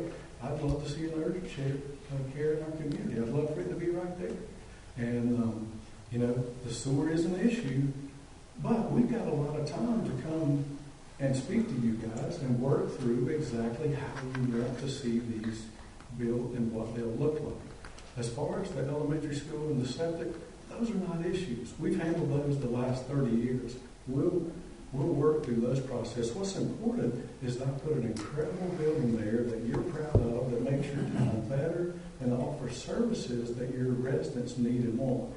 Your residents will love the fact that their pediatric dentist, their orthodontist, their urgent care, their doctor, you know, all of those people are located right here in their community. And to me, that's how we start reducing traffic. Is when we add those services and not have to run up to Charlotte or to South Park, you know, or wherever to see our doctor or our dentist and, you know, all those things. We've got them right here in our community, essential things that we need. I ask that you keep it exactly the way it is, office institutional, and that we continue working with Vaughn like we have in good faith the last 2 years, and finish the process and bring back something that you guys are excited about, tickled about. You'll be in the process of approval of every single bit of it, what the building looks like. We'll do amazing, incredible landscaping, and make this thing something that you're really proud of. You mentioned the urgent care. I think that's the first time I've heard that reference for that use. We submitted the urgent care in February of 2021. Well, that doesn't necessarily mean that they don't necessarily share all the plans. Okay, yeah, right. They're working through an administrative process for all that. So, did you say 24/7 urgent care? This particular one was going to have an option for 20. We were working directly with Mike Lutz on that, and now obviously he's moved and gone to Texas. But so we're in discussions on. We own the Indian Trail Urgent Care there at Sun Valley, and then the one on Highway 74 there with the IHOP and across from KLC and all that as well, and American Family Care. There's two. American Family Care And Family Urgent Care. and Family Urgent Care. Those are the two we currently own. And so you mentioned 24/7 urgent care, and then you mentioned similar to Waxhaw, and I was thinking about the standalone emergency. That's more of a hospital. This will not be that. So this is more of the minute clinic standalone. I'm using that intentionally to talk about more of the scope of services than an emergency room situation. No, they offer, if you break an arm, you need stitches, They're talking about how many ambulances will be coming in and out of that facility for patients. They're creating a right-in, right-out to have access for one. And there's only parking in front for one. Mainly for the ambulance to stay there to make runs from there? Or expectation that patients will be brought there? Brought there, yeah, in case of emergency, yeah. No, the opposite. If they go to the urgent care, they were there, leave the urgent care to head to the hospital, is what she's asking. That's another option. But that's the option they wouldn't say, let me stop at urgent care. They would take you to the hospital. The doctor, they make that call. If someone is having a situation they need to go to the hospital there, of course they would use that ambulance to take them there as well. And each hospital has different needs, whether bones are crushed, long-term care, then they'll direct it to that hospital. But if there's an accident like that, that's not going to the urgent care. Some of the other users too, that not just those, but Harbor Road, obviously they don't have enough land, they're going through an expansion. They contacted us about moving their school there. We've had other private schools that have contacted us. It's a great office institution and corner. Of course, we do get calls for much higher use, but we feel like it's a compromise of what we think the highest and best use is versus what you guys, agreed to put there in 2019, and we've been working on diligently, the last several years. So, and that's, like I said, this is the first I've heard about like a 24/7 urgent care, and additionally, more ambulances and more sirens than I hear now. Because I live right there, behind where Crow flies, we're really close to 84. And just thinking about that, people here in office or institutional, we're one of those offices, the dentist, okay, I'll have some traffic during the day, people think about that, and now all of a sudden we're talking about a 24/7 operation. And you'll have the chance to approve whatever that is. We'll be bringing it back to you because it'll be bigger than 2,000 feet of what's by right. So that particular use, Matt, do you remember the square footage is about 15,000 feet? Yeah, it's about 15,000 feet of urgent care, so you would have the right to approve everything about it. And I live over at Beulah and Antioch, and obviously with the fire department right down there, we hear the ambulance all the time. It's a great opportunity. It never has bothered me. It's a great opportunity. I think every time I hear it, it's an opportunity to pray for, whoever's going through that situation.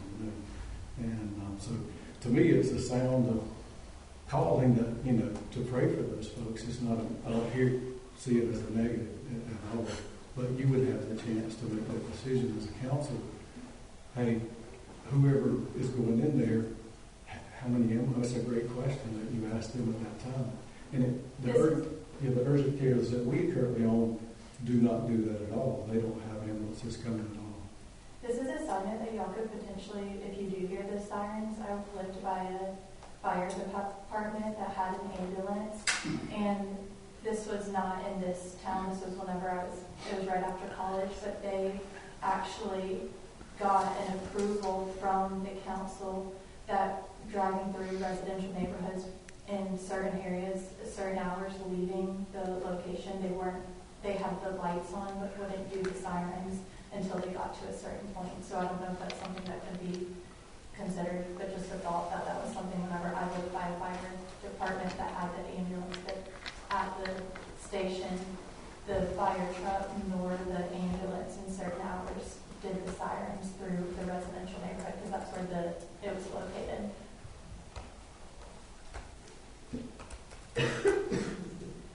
Any additional questions?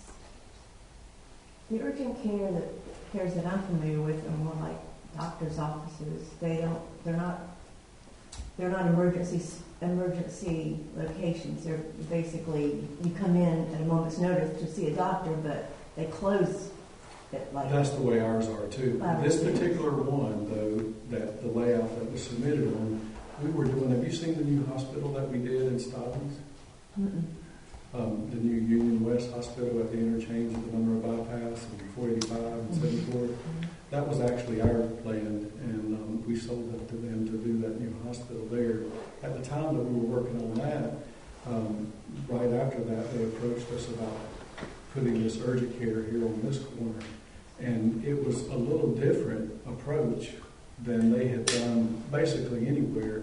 I went up and looked at their facility in Concord, Kannapolis, and a couple other locations that they gave me that said, hey, here's what we'd like to do. It looks like an office building. It looks like our current urgent cares. The only difference is they like to have ambulance ingress and egress. And of course the parking's a little bigger because it's a little bigger building. Than our urgent cares are about 3,500, 4,000 feet. This one was 15,000 square feet. It sounds like it's going to have a lot more than just Sun Valley. That one is currently no longer available. We ran into the sewer issues. Oh, okay. We ran into their. So we're not looking at the 15,000 anymore. No, ma'am. Okay. So the urgent care over in Sun Valley, that is kind of what you're looking at. That urgent care building over there. The only thing that we were talking about today is the medical office users that are the zoning that we got approved, the office institutional that had single tenant or user office buildings, and we try to do all of our projects very conservatively where we aren't building all at once, that we try to meet the demand. And so what was that? We actually just submitted a single dental office. And then there was Bond's request that we do the entire site plan. And we worked, and I know you guys, I don't know if you were a part of the original rezoning or not, but we changed it based on the request of the council and the planner through that process. When we got to an acceptable plan at the end and it was approved, then we started the submittal.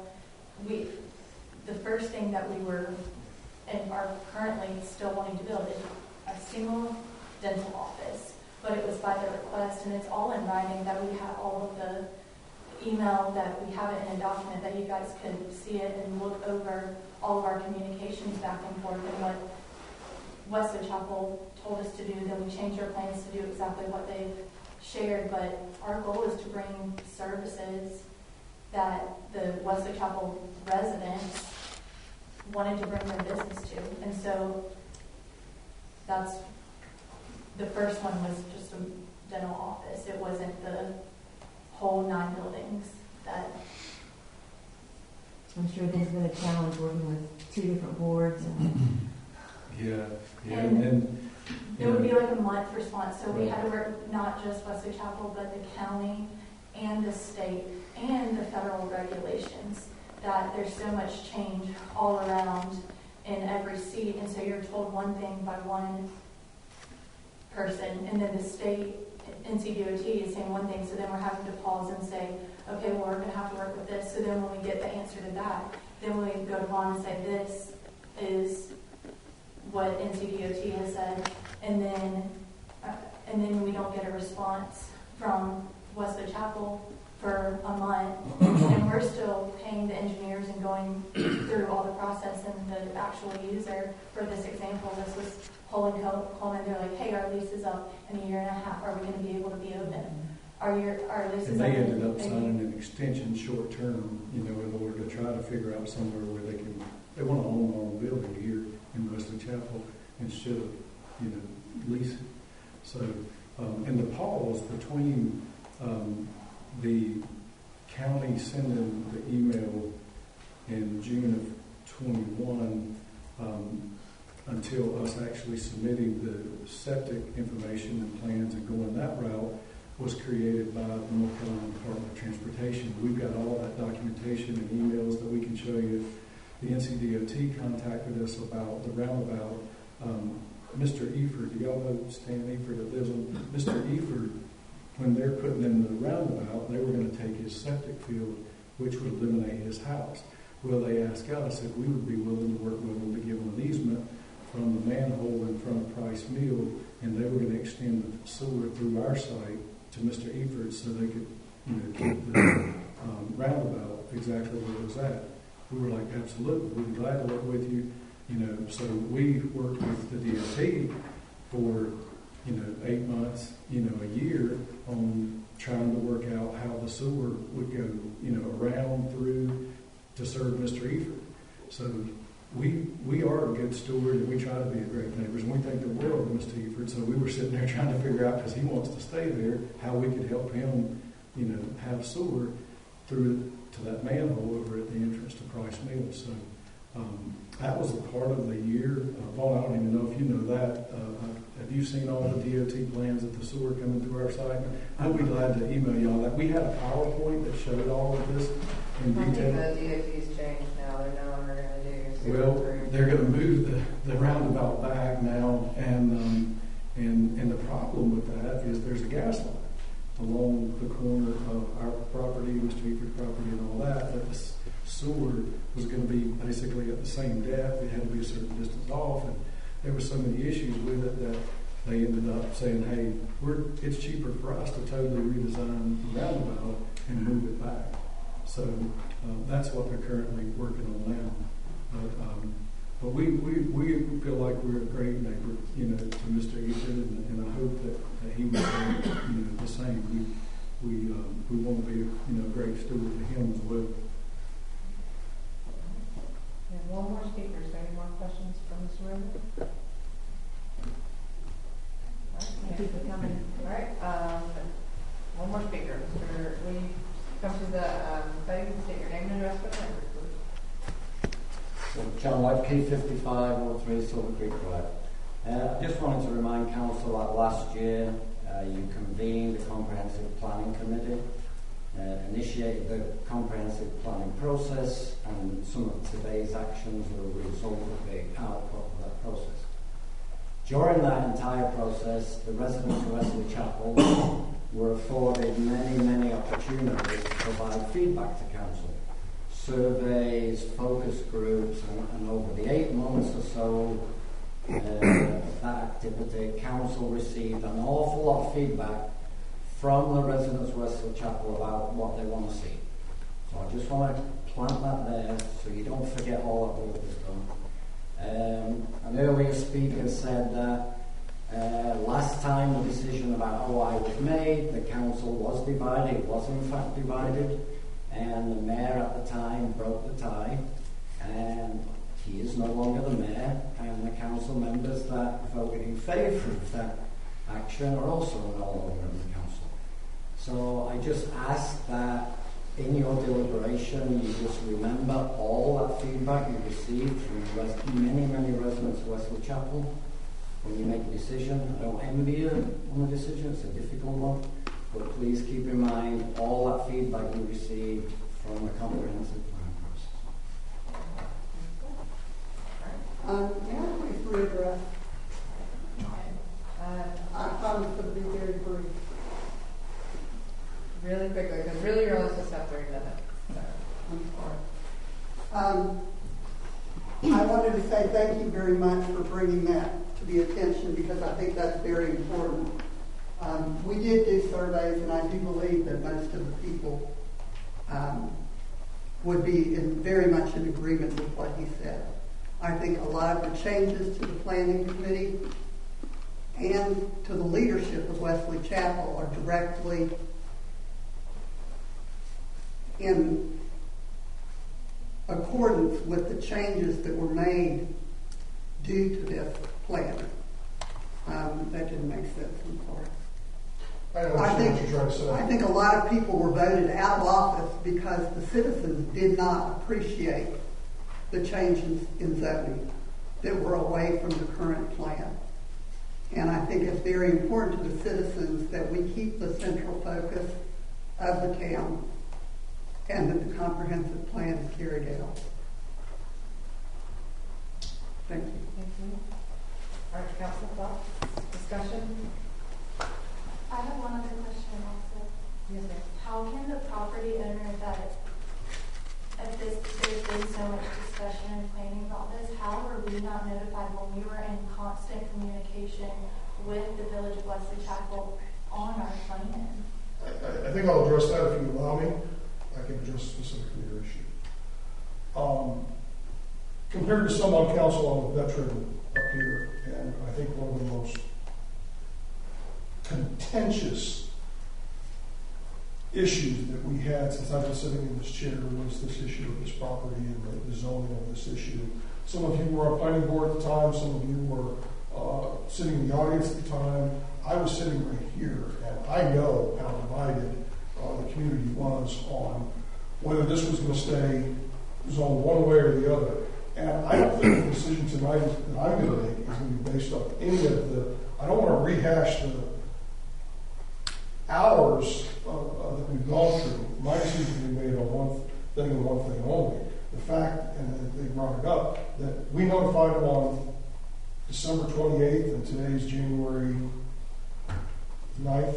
I don't think that was enough time for, it's an inappropriate amount of time for asking them to come back and rebut what they received over the holidays.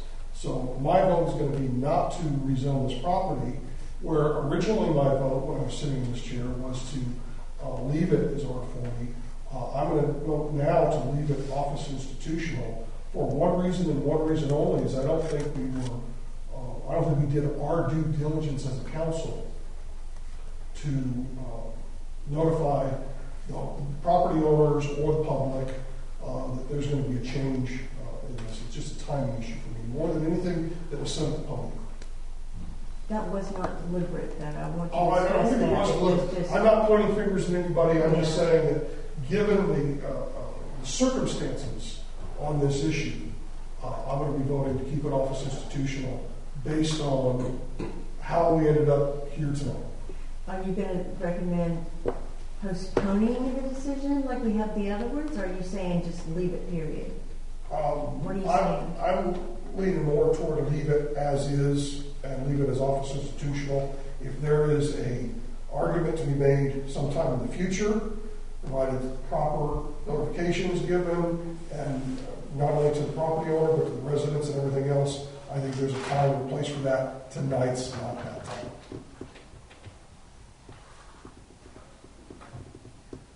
Bob, could you review with us the general timeline for the type of submittals, that applications that they've done? Yeah, so going back to February of 2021, at that time, there was a requirement in the zoning ordinance that it's kind of unclear, but any use which could be interpreted as building as well, over 2,000 square feet in size, in the O&I district required what at that time was still a conditional use permit. There were subsequent amendments to the zoning ordinance, changing to a special use permit, and so that's forgive my change in nomenclature midstream, but then they continued to be required to have a special use permit through the time, and we had emails back and forth with the engineers that were working on that, and basically they were proceeding down that path to apply for at that time a conditional use permit for at least the dentist. I was originally a dentist and orthodontist, and it became one of the two, and they were going to subdivide the property, and sometime around June of 2021 it kind of concluded with there being no subdivision of the property to establish the property upon which the dental office and its associated septic area and repair field would go, because they had been, again, as I said, notified by that time that the sewer capacity had been. And so that process essentially stopped. And then sometime as the planning board was in its deliberations, we were contacted again, requested a pre-application meeting. So Bonnie and I did a pre-application meeting on November 8th with members of their team and looked at what was essentially the same overall site layout that we had been reviewing back in the spring of 2021. It was their stated intention again to move forward with the development of the dentist's office on septic as had been previously proposed. And by this, in the intervening time between those two, if you recall, back during the late spring, early summer of 2022, the council had made some amendments to the zoning ordinance to update the requirements regarding the entire table of permitted uses to significantly reduce the circumstances upon which special use permits require, which they are no longer required to have one for what they're proposing to do.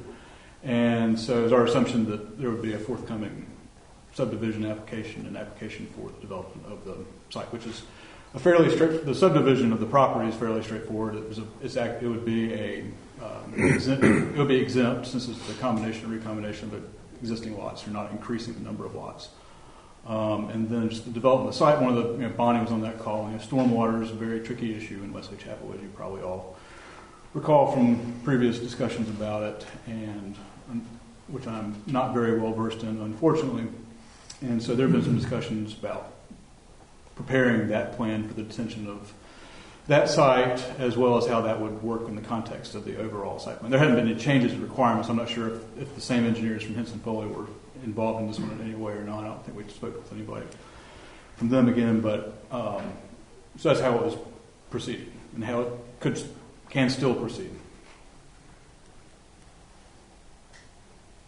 So at one point, a special use permit would have been required. Yes. Now with the new changes and what's allowed within the OI table, there's no longer an SGP process. Therefore, contrary to what Mr. Moser was saying about working with the village, that would just basically be working with the planning group as opposed to council. Right. Unless the building's a certain size. Right. Not even the size. We're willing to work with you guys with whatever. If it's something, more than that, we're open. We're here to be a great steward in the community. We're not here to do something that you guys are not pleased with as far as the size and all that. I'm here to work with you, not against you. If there's, like this building, I think is 4,000 feet tall. Anything over that, over that, we're here to, make it a great project in this community, an incredible medical park, incredible office park that you guys will be really pleased with. So we're not here to put anything over there that's, going to trick you guys in any way.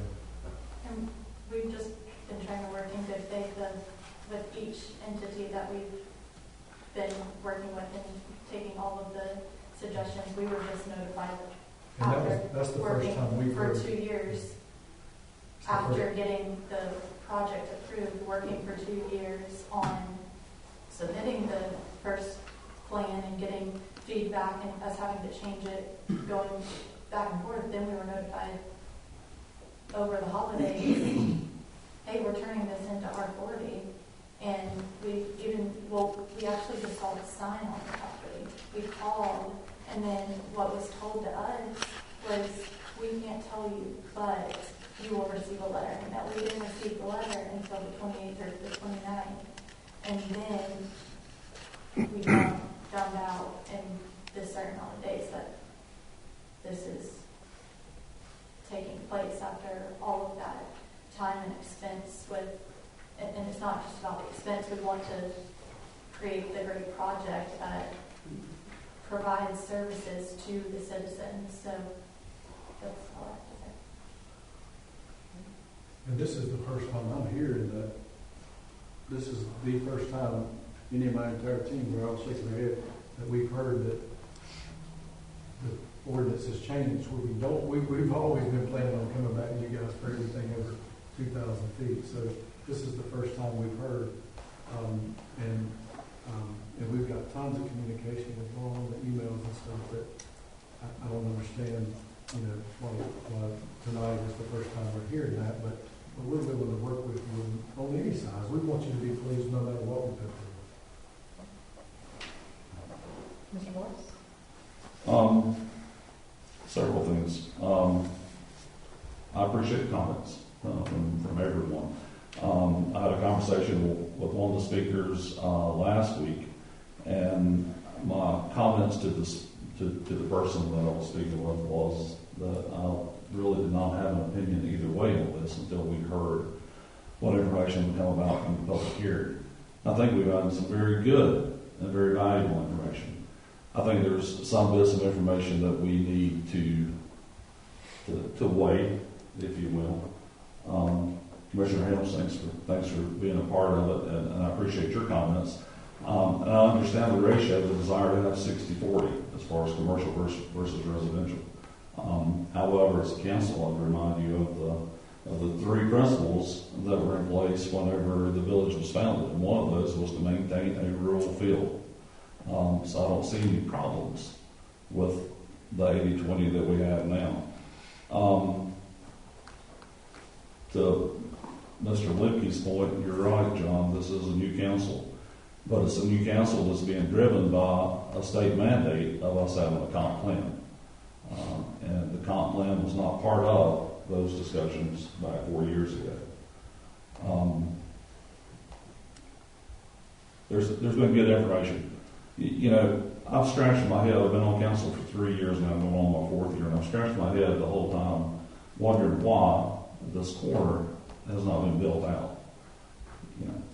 I'm in the construction market. I'm in the real estate market. But Mackenzie Dennis, I never put it into place that these buildings are leased. And I understand the value of owning your own building. Until tonight, that's when the light went off, and I understand there's a need for that in West Chapel for business owners to own their own buildings.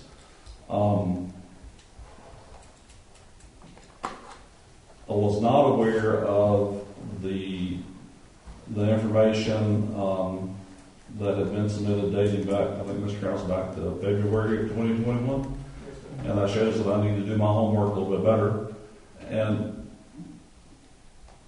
Mike, to your point, I'd like to have the chance to go back and review that, as well as one comment that has come up in all the conversations I've had over the past 2 weeks with the residents, and that is traffic. And if there's more of a burden on traffic, if it's a residential piece of property or if it's an OI piece of property. I do resent the implications of us doing anything heavy-handed or any sort of impropriety. We are here to listen to the comments of everyone. And I think if you look at our council and see the amount of time that we invested on our most recent public hearing, you will see that there's no impropriety or no heavy-handedness that goes along with this council. And I resent that statement. However, all that being said, I feel like we owe it to, Dennis and I have been friends for a long time. We'll just leave it at that. We won't share ages. We've known each other for a long time. I think we owe it to him and his company to give them time to put their thoughts together, and also give us as a council time to really look into the timelines and understand what we're voting on before we take this vote. Mike, I'm with you. I would recommend not that we vote tonight, but that we continue this in order to give all parties involved more time to understand what we're looking at. Is that your motion? Sure, that's my motion. And I'll second it. I don't know, wait, we gotta say, you recommend we continue it to February? To February. Which would be February, I cannot remember. 13th. Can we change it? Can we suggest just like the Silent Road to an additional one? Yeah, I was going to heard that exact point. I think 30 days is fine, but I think 60 days makes more clarity or more give and take. We'll say it that way. Could you amend your motion for 60 days instead of 30? Sure. No need to retract the motion, sure. What date is that meeting on March the 13th, Monday. The council's eyes is the second Monday of the month. That would be March 13th. So David amends his motion all the way to my second. So take back your second. Thank you, guys. Amend your motion. I didn't think he had finished even his motion. I don't think he did either. I seconded it, so. I make a motion that we continue this hearing, RZ 2022-04, until the March regular council meeting on March the 13th at 7 p.m. And I will still second that. Any further discussion? Then all in favor of continuing till March? All right. So we will continue this public hearing. Can I ask you, what do we do during the meantime? Like, we've got an active application or an active site plan in there, we're waiting on the response. What are we waiting on from the town right now? Well, since we just heard this new information, it looks like we're waiting on us to submit construction docs. Right. So they're just waiting on us to submit construction docs. Is that correct, Ron? I think you can submit at any time. Right. I think any information that can be shared back and forth would benefit both parties. Right. We're just trying to allow you that extra time you were asking for, since you said you were given late notice, we're trying to accommodate that. Thank you very much. Thank you. All right, so that public hearing gets continued. So that leads us to item number 12A, which is our finance officer report. I have a question. Since the rest of the stuff is moved to March, can you move mine also to March? The public hearing already closed. Sorry. Sorry. All right, so finance officer's report. So Cheryl, we'll turn it over to you and your monthly report.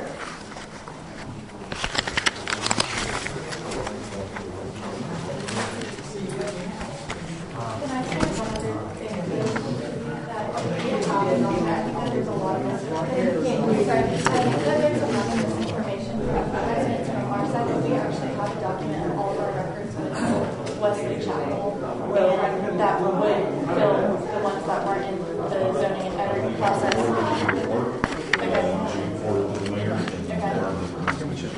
It has every detail of all the communication with the village West Chapel, which I think would help you guys in understanding where we were in the process, the property rights, and the due process that the owner does have. So I appreciate it. They said that. Yeah, I'll send it. I'll take it.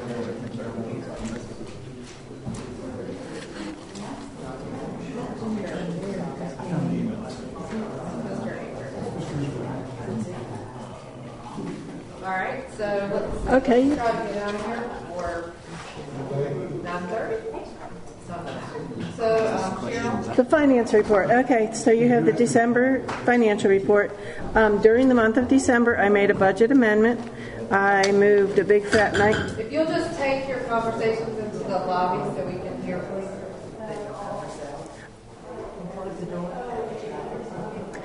I moved $19 in park and rec from travel to seminars, so we wouldn't have a budget overage. Okay. We received a lot of property tax. We were up to 79% at month end for the current year property tax. As far as expenditures, we paid for a quarter of the law enforcement deputy, and we did make our first payment on the engineering contract for the dam, the LJB contract, $16,305 we spent there. That's pretty much what I have for the routine finance. Any questions? Any questions, Council? The other thing we I... have a section specifically related to Parks and Rec on the agenda. Where are we with the park beaver? Okay, I got an update just today. The person that we were dealing with couldn't do it because he had some family health issues, so I had to find a new person. I found a new person. He has started, and he got one beaver today, and he expects to get another one. More than one? Yeah, the first day he put traps out, he didn't get any, but he did observe evidence that we've now got an issue with otters. Can we start a zoo? So I guess he got one Tricks. today. He called me at like 7:15 in the morning, getting access to the park over the weekend because he had to get to the traps early. I don't worry about otters because I don't think they do damage like the beavers do. They just eat the fish. That's the only issue with the otters. The Can they beavers eat turtles? Sorry? I need them to eat some turtles. I hope they would eat turtles. The beavers have taken down a lot of trees. I sent some of you photographs. They keep taking down trees. They keep blocking the drain. The landscaper keeps clearing the drain. 2 days later, there's a mound of crap over the drain again. During the recent heavy rainfall, the drain was completely blocked and all the water was flowing underneath the bridge and it was spilled. So it's in hand. He's got one. He thinks there's one more or two more to get maybe. So we're addressing it. And then once the beavers are gone, I'll clean up all the trees and hopefully we won't have any issue for a while again. How long was it between the muskrats and the beavers, John? I mean, let's be real. Some will be back next year. You're not allowed to remove the den. How much would it cost for you to get your beaver trapping license? I've just done pesticide. I don't want to do beaver trapping. And Mike, the reason we didn't have anything on Park and Rec, Brad had said that they hadn't met, and plus he had some family health issues also, and so he didn't want to put anything on the agenda. No, that's fine. I just wanted to know, I wanted an update on beavers. The rest of the park seems to be going okay. So, no questions. We do have one other problem, and it's not at the park. It's here at Town Hall. And Amy had noticed some shingles were on the ground, and John took a look, and I had also looked, just I came out with looking. binoculars and went around the whole Yeah. building so I could focus in on the roof. If you're facing the main entrance to the right where the apex is, there's probably 10 or 15 feet of shingles blown off. Yeah. And there are a few other places where the shingles are raised like this around the chimney. I guess it's for the boiler or some or the furnace. So I suggest that you need to get a roofer out. You better take a look at the town hall roof. There's some issues with it. And perhaps because they all came off in that big windstorm, you can do an insurance claim. I don't know. But you definitely need to get a roofer up there. And That's going to be more than our deductible, I'm sure. So I'm not sure I could. Need a motion from council to contact a roofer? Well, I mean, I can contact him, but I don't know. Do you want to approve up to a certain amount, or what do you want to do on this? What I suggest you do is get your insurance agent and the roofer out at the same time, so they go look at the roof together. yes, definitely. And what day was this storm that we had that would have caused it? I know we've had bad weather, Big but storm that came through last week. Torrential rain and heavy winds. Some of us weren't in town, so which particular It was town? Wednesday when I saw the shingles, and I was out of town the week before. So it wasn't last, it was like the week after Christmas. it was the week between Christmas and New Year's. Yes. Yeah. The roofing companies and the adjusters will have dates for all of that, so I don't think we need to identify a date. I think, John, to your point, we need to get a roofer and the adjuster at the same out time. here to get that going. Yes. Just make sure they're at the same time. I don't know that you'll get them at the same time. But I think There's a reason for that. It's not necessarily. there's a reason, Secondly, whenever the adjuster comes out to look at it, certainly you'll need the roofer here. But I think the roofer needs to get out here. He can identify if there's enough damage per square, yard, whatever it is, to see if it merits a storm claim. Right. Because he could give us an idea, to say you need 2 squares and that's $2,000. It's a lot more than just saying, it at least gives us some idea to say if we want to pursue the insurance plan or not. I can confirm that the storm was last Wednesday because I have terrible water problems going on in my house with failed drains, and I had just had a flood of my own. So I have pictures I was taking. It was last Wednesday, y'all. So you would like a motion for you to contact and get some roofing estimates or inspections? Don't we already have money in budget for town hall maintenance? Not for anything like this, no. Well, let's get them out, see how much it costs, right? Yeah, I mean, I don't think we need a motion just to have somebody look at it, because I mean, the worst case, you're not spending money, but just by looking. If there's just shingles missing, but the paper underneath and everything is still intact, we're okay. But if any of that's torn or damaged, then we're incurring damage every time it rains. Right. So I think that's the sooner we can know what the situation up there is, the sooner we can act. I don't want Amy to be sitting at her desk and have water put on her head. Oh, come on now. Okay, all right. So we'll get to work on that. Thank you, Cheryl and Amy. Okay. And then the only other thing I have is the inventory report. Amy redid it, and I sent you everything she sent me. And I guess I have a couple of comments from a finance standpoint, and that is,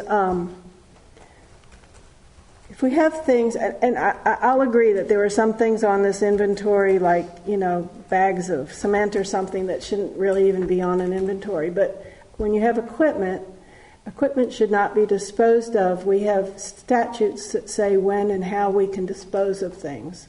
Now, I'm not saying every time there's a rake that gets thrown out, but I want you to be aware of, we have a lot of people that have keys to everything over there at the park, and I'm not sure we've got very good identification of who is responsible and when can things be disposed of.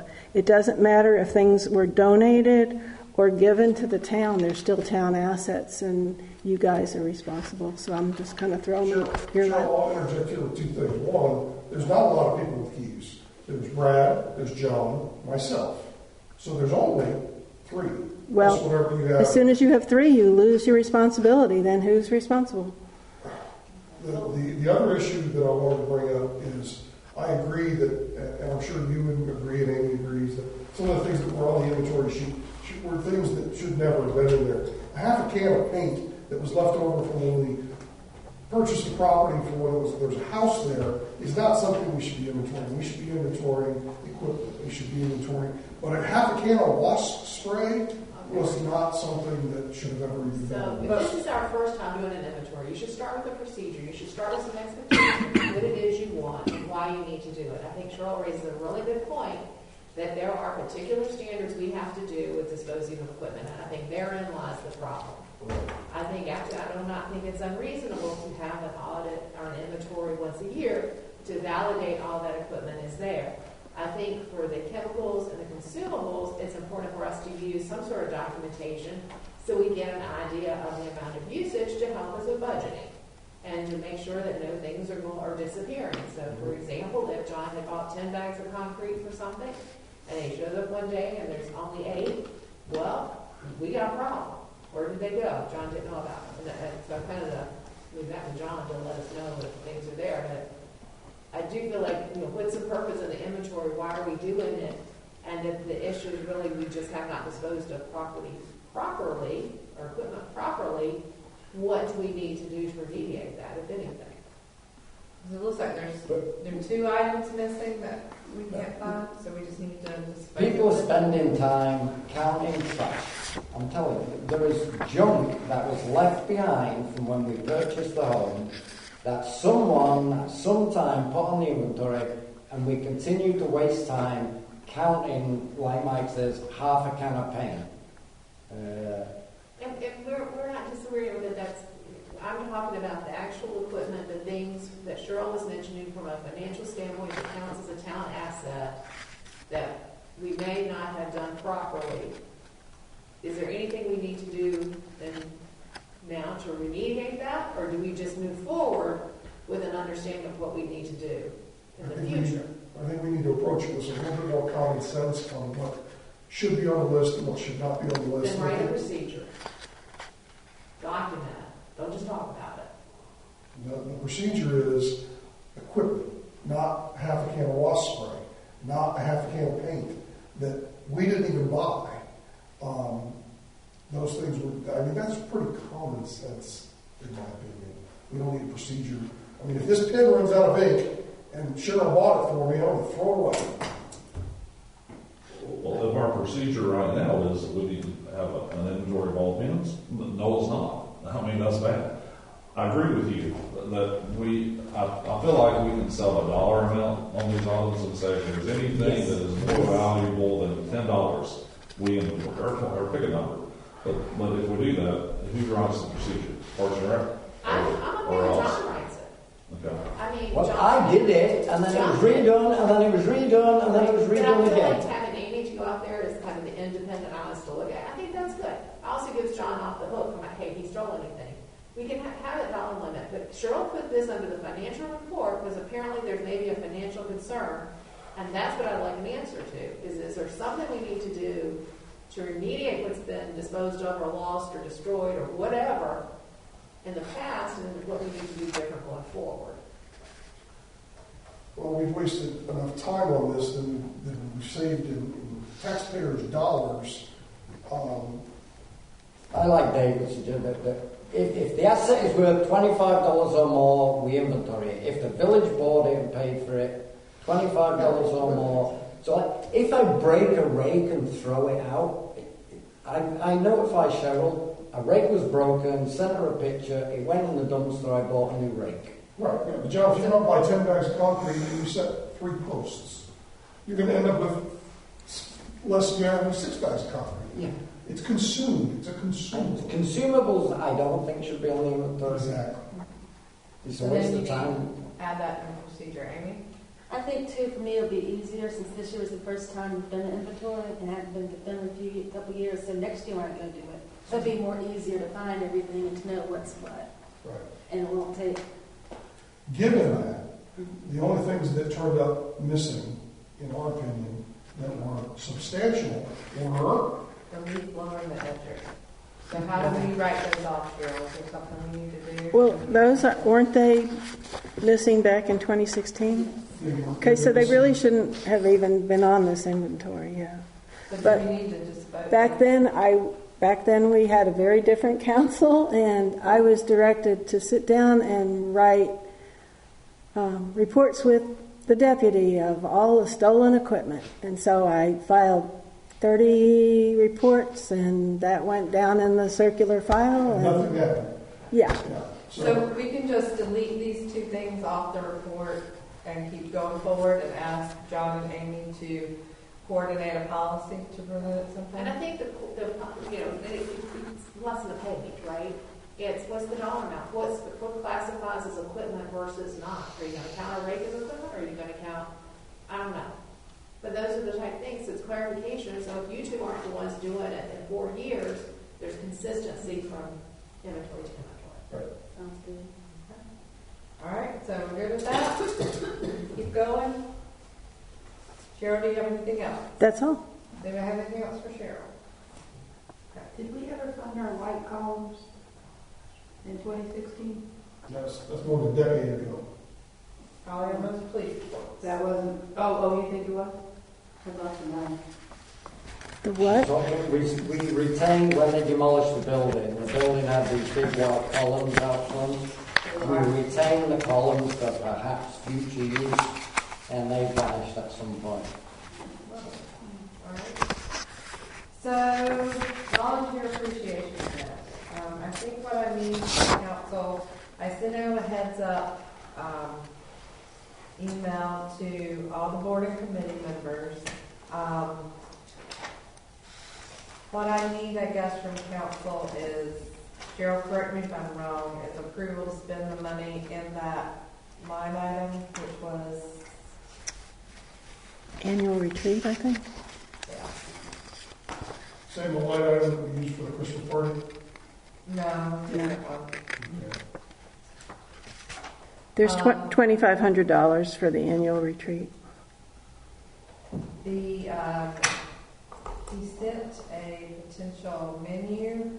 So what I would need to do, if council approves it, I would need to get with Cheryl and Amy and come up with some RSVP so we could send it like another invitation, ask for RSVP and what entree the person wants. So did he give you an estimate for each meal type or a total amount or? He did on the phone. I'm just asking, do we need more than $2,500? I don't think so. Motion to approve up to $2,500 to be spent on the January 31st. 30th. January 30th. Volunteer Appreciation Day. So I need to probably get with you ladies tomorrow so we can get something out. So I know when I sent out the first email, I had to look for like that new guys email and stuff. I keep groups of each of them. Yeah. Each of the boards and all. Try to see if I can get by tomorrow. Well, I'll touch base with you ladies tomorrow if I come back. Yeah, we have a motion in a second. Okay, so motion second, all in favor? Sorry. Good. All right. Western Union Municipal Order, we didn't meet, so we'll just skip right on through that one. Great. 25th anniversary of Village Incorporation. Deb, you have some stuff you wanted to say? I have 3 interviews scheduled for historic stories. David helped me with some names. 2 are this week, 2 interviews are this week, and 1 is next week. And they speak of artifacts, and which is very exciting to me, and history, and they're, so it's going to be good. I have a meeting next Monday with the Communications Committee, at which time we'll talk to the chair about a couple of, because we talked about having another little organization, subcommittee, and I need 2 people from Parks and Rec that would be, willing to talk to me about, because like if we have any events at the park, that kind of stuff. How many are you going to have from communication? Well, 2. I've been told to do 2 from each. 2 from Park and Rec and 2 from communications. Right? Isn't that what somebody suggested? Yeah. Are you going to be on it? 1. I mean, we don't have to have. No, I'm just trying. Is this going to be an official committee? It's no. What is it then? What is it then? Ad hoc? Is that? What is it? It's a committee then. It's a public body. As soon as you have more than 2 people working on something, you get into the whole open meeting law. Okay, I'll just... Can you have a member of the Parks and Rec Committee attend the Communications Committee meeting and that's it? They can't vote or anything. No. They can't. They can just be a visitor. What I was thinking is more informal. Hey, we want to do this. What do we need to do with Parks and Rec to make this happen? I would come to Parks and Rec, I think, for that and ask. It's not me. That's Brad. So. But I'm just trying to figure out. So I mean, if you want 2 from communications, if you want 2 from Park and Rec, but then you have a 2 to 2, it's better to have an odd number. How about if it's just 2 people total, me and somebody else? George. It's a committee doing the village's business, right? It's an anniversary celebration of the town. I mean, technically, it's a public committee, right? Because you're doing the business of the village. The Communications Committee can plan it and ask for input from other committees. Okay, I like it. We'll do that. Okay, that's fine. Not make her life work. Oh God, I know.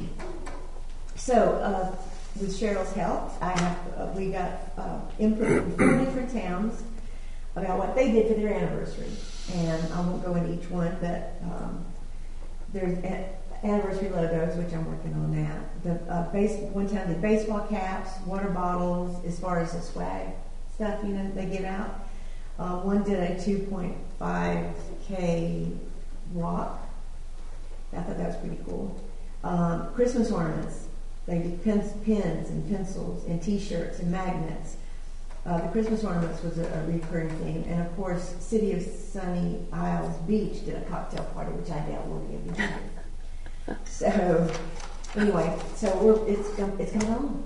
It's coming along. I'm excited about the interviews. And if you want to do a cocktail party, I'm up for it too. Make sure we invite them. All right, awesome. I appreciate your hard work, Jeff. Thank you. Amy?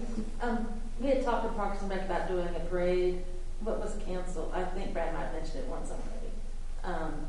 About having a parade for the 25th anniversary. Has it been even thought to that yet? Where would you parade through? From Target to the car.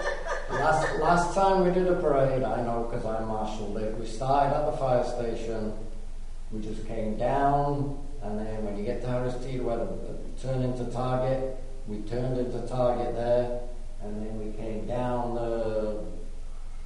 past where Hickory Tavern is, and then just dispersed at the end there. And nobody got killed. Nobody That's got killed. amazing. There was a lot less traffic then. Yes. A lot less. I was just saying, I think it's a fun idea, and I don't mind taking that on. I can tell you from experience, it's a lot of work. You got to engage the cheerleading groups, the bands from the schools, car clubs. Well, it's an awful lot of work. Sheriff's Department, getting the streets closed. When would they want to do the parade?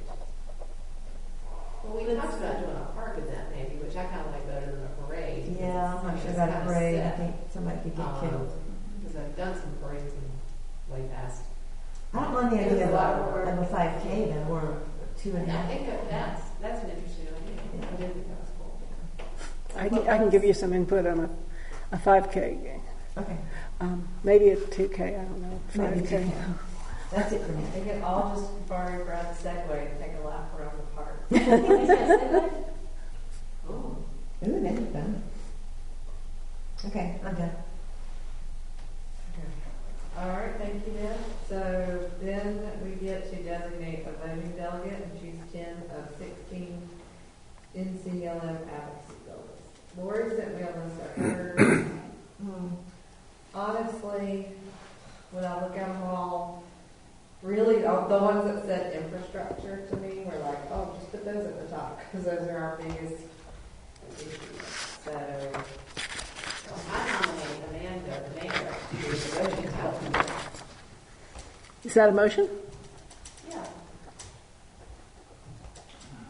I mean, this is painless compared to some of the things y'all make me do. Are you strong with your left hand or right hand?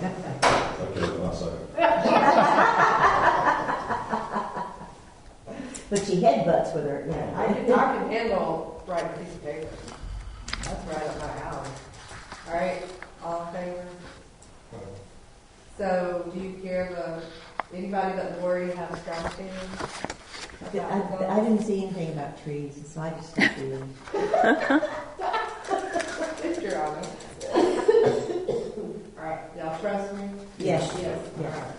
Okay. Before we go on to 15B, Yes, sir. could we make a special dispensation for Mr. Eford, see if he has anything to say? Since you've been sitting, you came in late. I did come in late. I had a deacon's meeting tonight, so I felt like I had to. We would like, I would like to invite you to approach the program and Yes. tell us if there's anything that you'd like to say when you came late. And I'm not sure exactly when you got here, if you knew that we kicked the can down the road basically on the zoning issue. Well, I got here at sort of the middle of the discussion and saw Dennis squirming back here in the back a little bit, so I figured that there was something that come up unexpected with that. But no, I had not heard from him probably in over a year or so after the roundabout was supposed to go in, that all of a sudden I wasn't of any interest to him since the roundabout was going to be there. But now that it looks like there's a possibility it's going to be sliding down or something, then he's back in touch with me again with that. So he wanted me to speak in public tonight to say we wanted it to be, did not want it to change to R40. Told him that I'd rather have a residential neighborhood in my backyard instead of a doctor's office in my backyard. But we could adjust anything, whatever. So if we like the location where we are, we plan on staying there, whether it's R40 or whether it's the institutional or office, we'll be there. And we'll be fine with it. But I appreciate your consideration. We'll make sure everyone had a chance to see them when they came in. I appreciate it. Good. Thank you. Appreciate your consideration. Thanks, guys. If we have the 25th, when we have the 25th anniversary, we've got the best fish fryer right here. Yeah. We need a fish camp in West Chapel. That's right. That's right. Yeah. That's all Put it right. right there at Southern Whimsy. Good. Thank you, guys. Thank you. Drive-through. Drive-through. All right. Thank you, Council, for allowing Mr. Eaper. Thank you. Thank you, Mr. Eaper. Thank you, guys. Code enforcement discussion, I wanted to add this because there were a couple issues. My head hurts so bad I could not think coherently. One is the messy yard in Cottonwood. 410 Cottonwood. Yes, in Cottonwood. George, you said that there is some legal issues with like some of the things on there being cars and there's different statutes for. Yeah, and I talked with Vaughn a little bit about that. So I think the idea is to leave the cars, but abate the rest of the nuisance issues and clean up the rest. Am I putting words in your mouth or accurately parroting that? There are tagged vehicles. Looking at these pictures, tagged vehicles are, if they're not abandoned on public property, extremely difficult to qualify to get rid of. They have to be worth less than $100, or be some form of public nuisance beyond what's probably happening here. There's a wide variety of other things going on the property with junk, discarded building supplies and appliances and this, that, and the other, and that's just in the front yard. I have no idea what's in the backyard.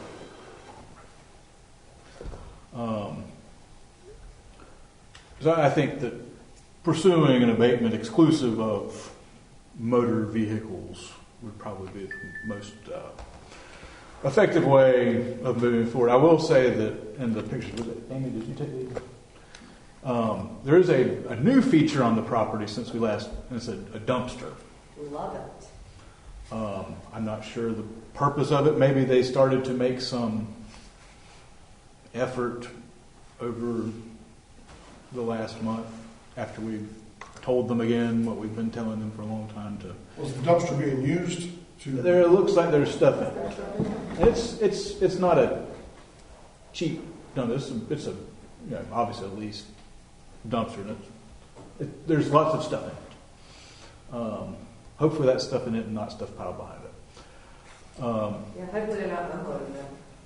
Hopefully not unloading. I think there's a little piles of stuff, whereas last pictures I saw were horrible. I mean, it was still horrible. They never replied to your letter. They never did they? replied. Yeah. Mm-hmm. They've never sent a response or called or. Yeah. So I think if you want to move forward, then you would make a motion at this point to move forward with abating the nuisances on the property, exclusive of automobiles that may require a different process. Does that sound about right? I have a sub motion. Do I have a second? First, somebody has a second. I'll second it with the caveat that even though they have not returned our notifications, our letters, that we don't just show up there on a set day and say, we're going to start taking stuff out of your front yard, that they know in advance we're coming.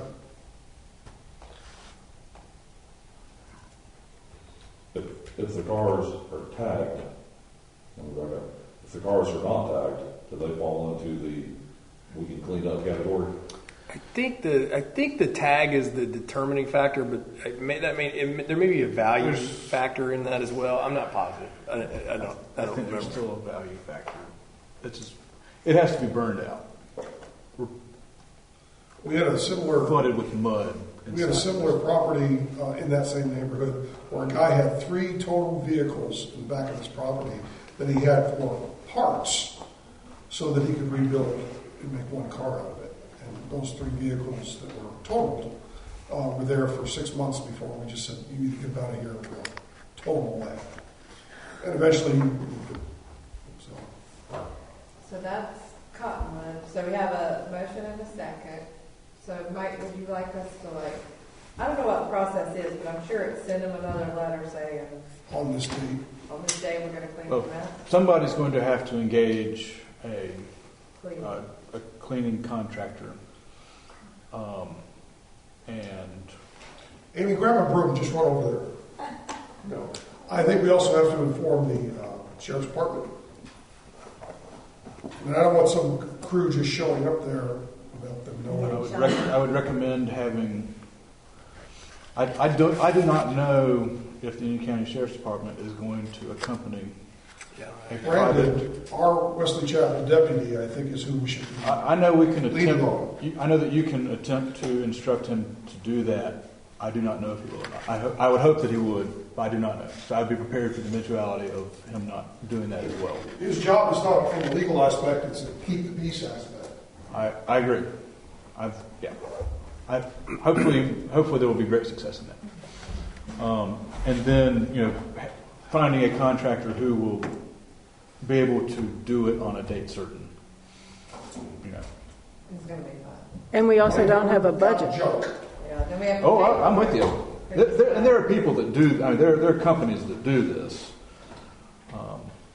Probably him. Probably him. I would probably talk to the city of Monroe and see if they use somebody other than their public services department, if they have a private contractor that they use for code enforcement abatement. The city of Charlotte does have contractors for abatement. I think Indian Trail has hired Indian people Trail probably before. has contractors for abatement. They're big enough. As far as I don't care who we send over there, Yeah. as long as it's on a specific date, and that we send Brandon over there at the same time, make sure that we don't have a shootout on the front lawn. I'm with you. I would not. I would be very concerned about showing up unannounced. Right. All right, so we have a motion and a second. Do we have a vote? All in favor? Unanimous? Do we have a budget? Well, I have a feeling it's going to take us 30 days to find somebody and get all this organized. Can they give us a quote? Okay. And during that time, we'll confirm the process, any additional notices that would need to go out and that kind of stuff too. So. then in February, we'll just have an item to approve the amount. Okay. All right, that leads us to, was there another one? The Epcon, the deck. Oh, the deck. So Yeah, you turned down the... So for those that don't know, I would say that I applaud Mr. Reese for his creativity. I believe you'd probably already sent him something, right? With yeah. So I think George's folks sent him a letter saying need to comply. And Mr. Reese responded to that by bringing to Amy another packet of materials, including a permit application. He was going to solve his problem by cantilevering the deck. Which I thought was very creative, but it does not solve the issue of the encroachment. And so I wrote him a formal letter denying his permit application. We sent it back to him. And so I guess George is in receipt of those things, so he can continue. Just as a reminder, property lines go vertically. Right. It's a box. It's a cube that you're in. You can't go to this part of it. I did think it was very creative. It was creative. Yeah. Very creative. Was it built? They were going to build a new support into an area that is 11 feet from the rear property line and attach it within 1 foot there. The braces going out, but not touching the ground within the 10 feet. But his contractor said that's a great solution to handle the encroachment. It's pretty smart. It still doesn't meet the setback. So George, what will be your... So we have a lawsuit ready to go. I can't see it meeting the HOA. Either. Draft one. Oh no, they've never. That I'll send you and Vaughn to take a look at. Okay. All right. I think he'll probably take it down once. I hope so. So you're going to do what now? We have a lawsuit, a complaint against them to And you don't need cause council them to to be approve enforced. that, that's already been approved. Yeah, you guys already approved moving forward with it. All right. Okay, so we're good, right? So that leads us to council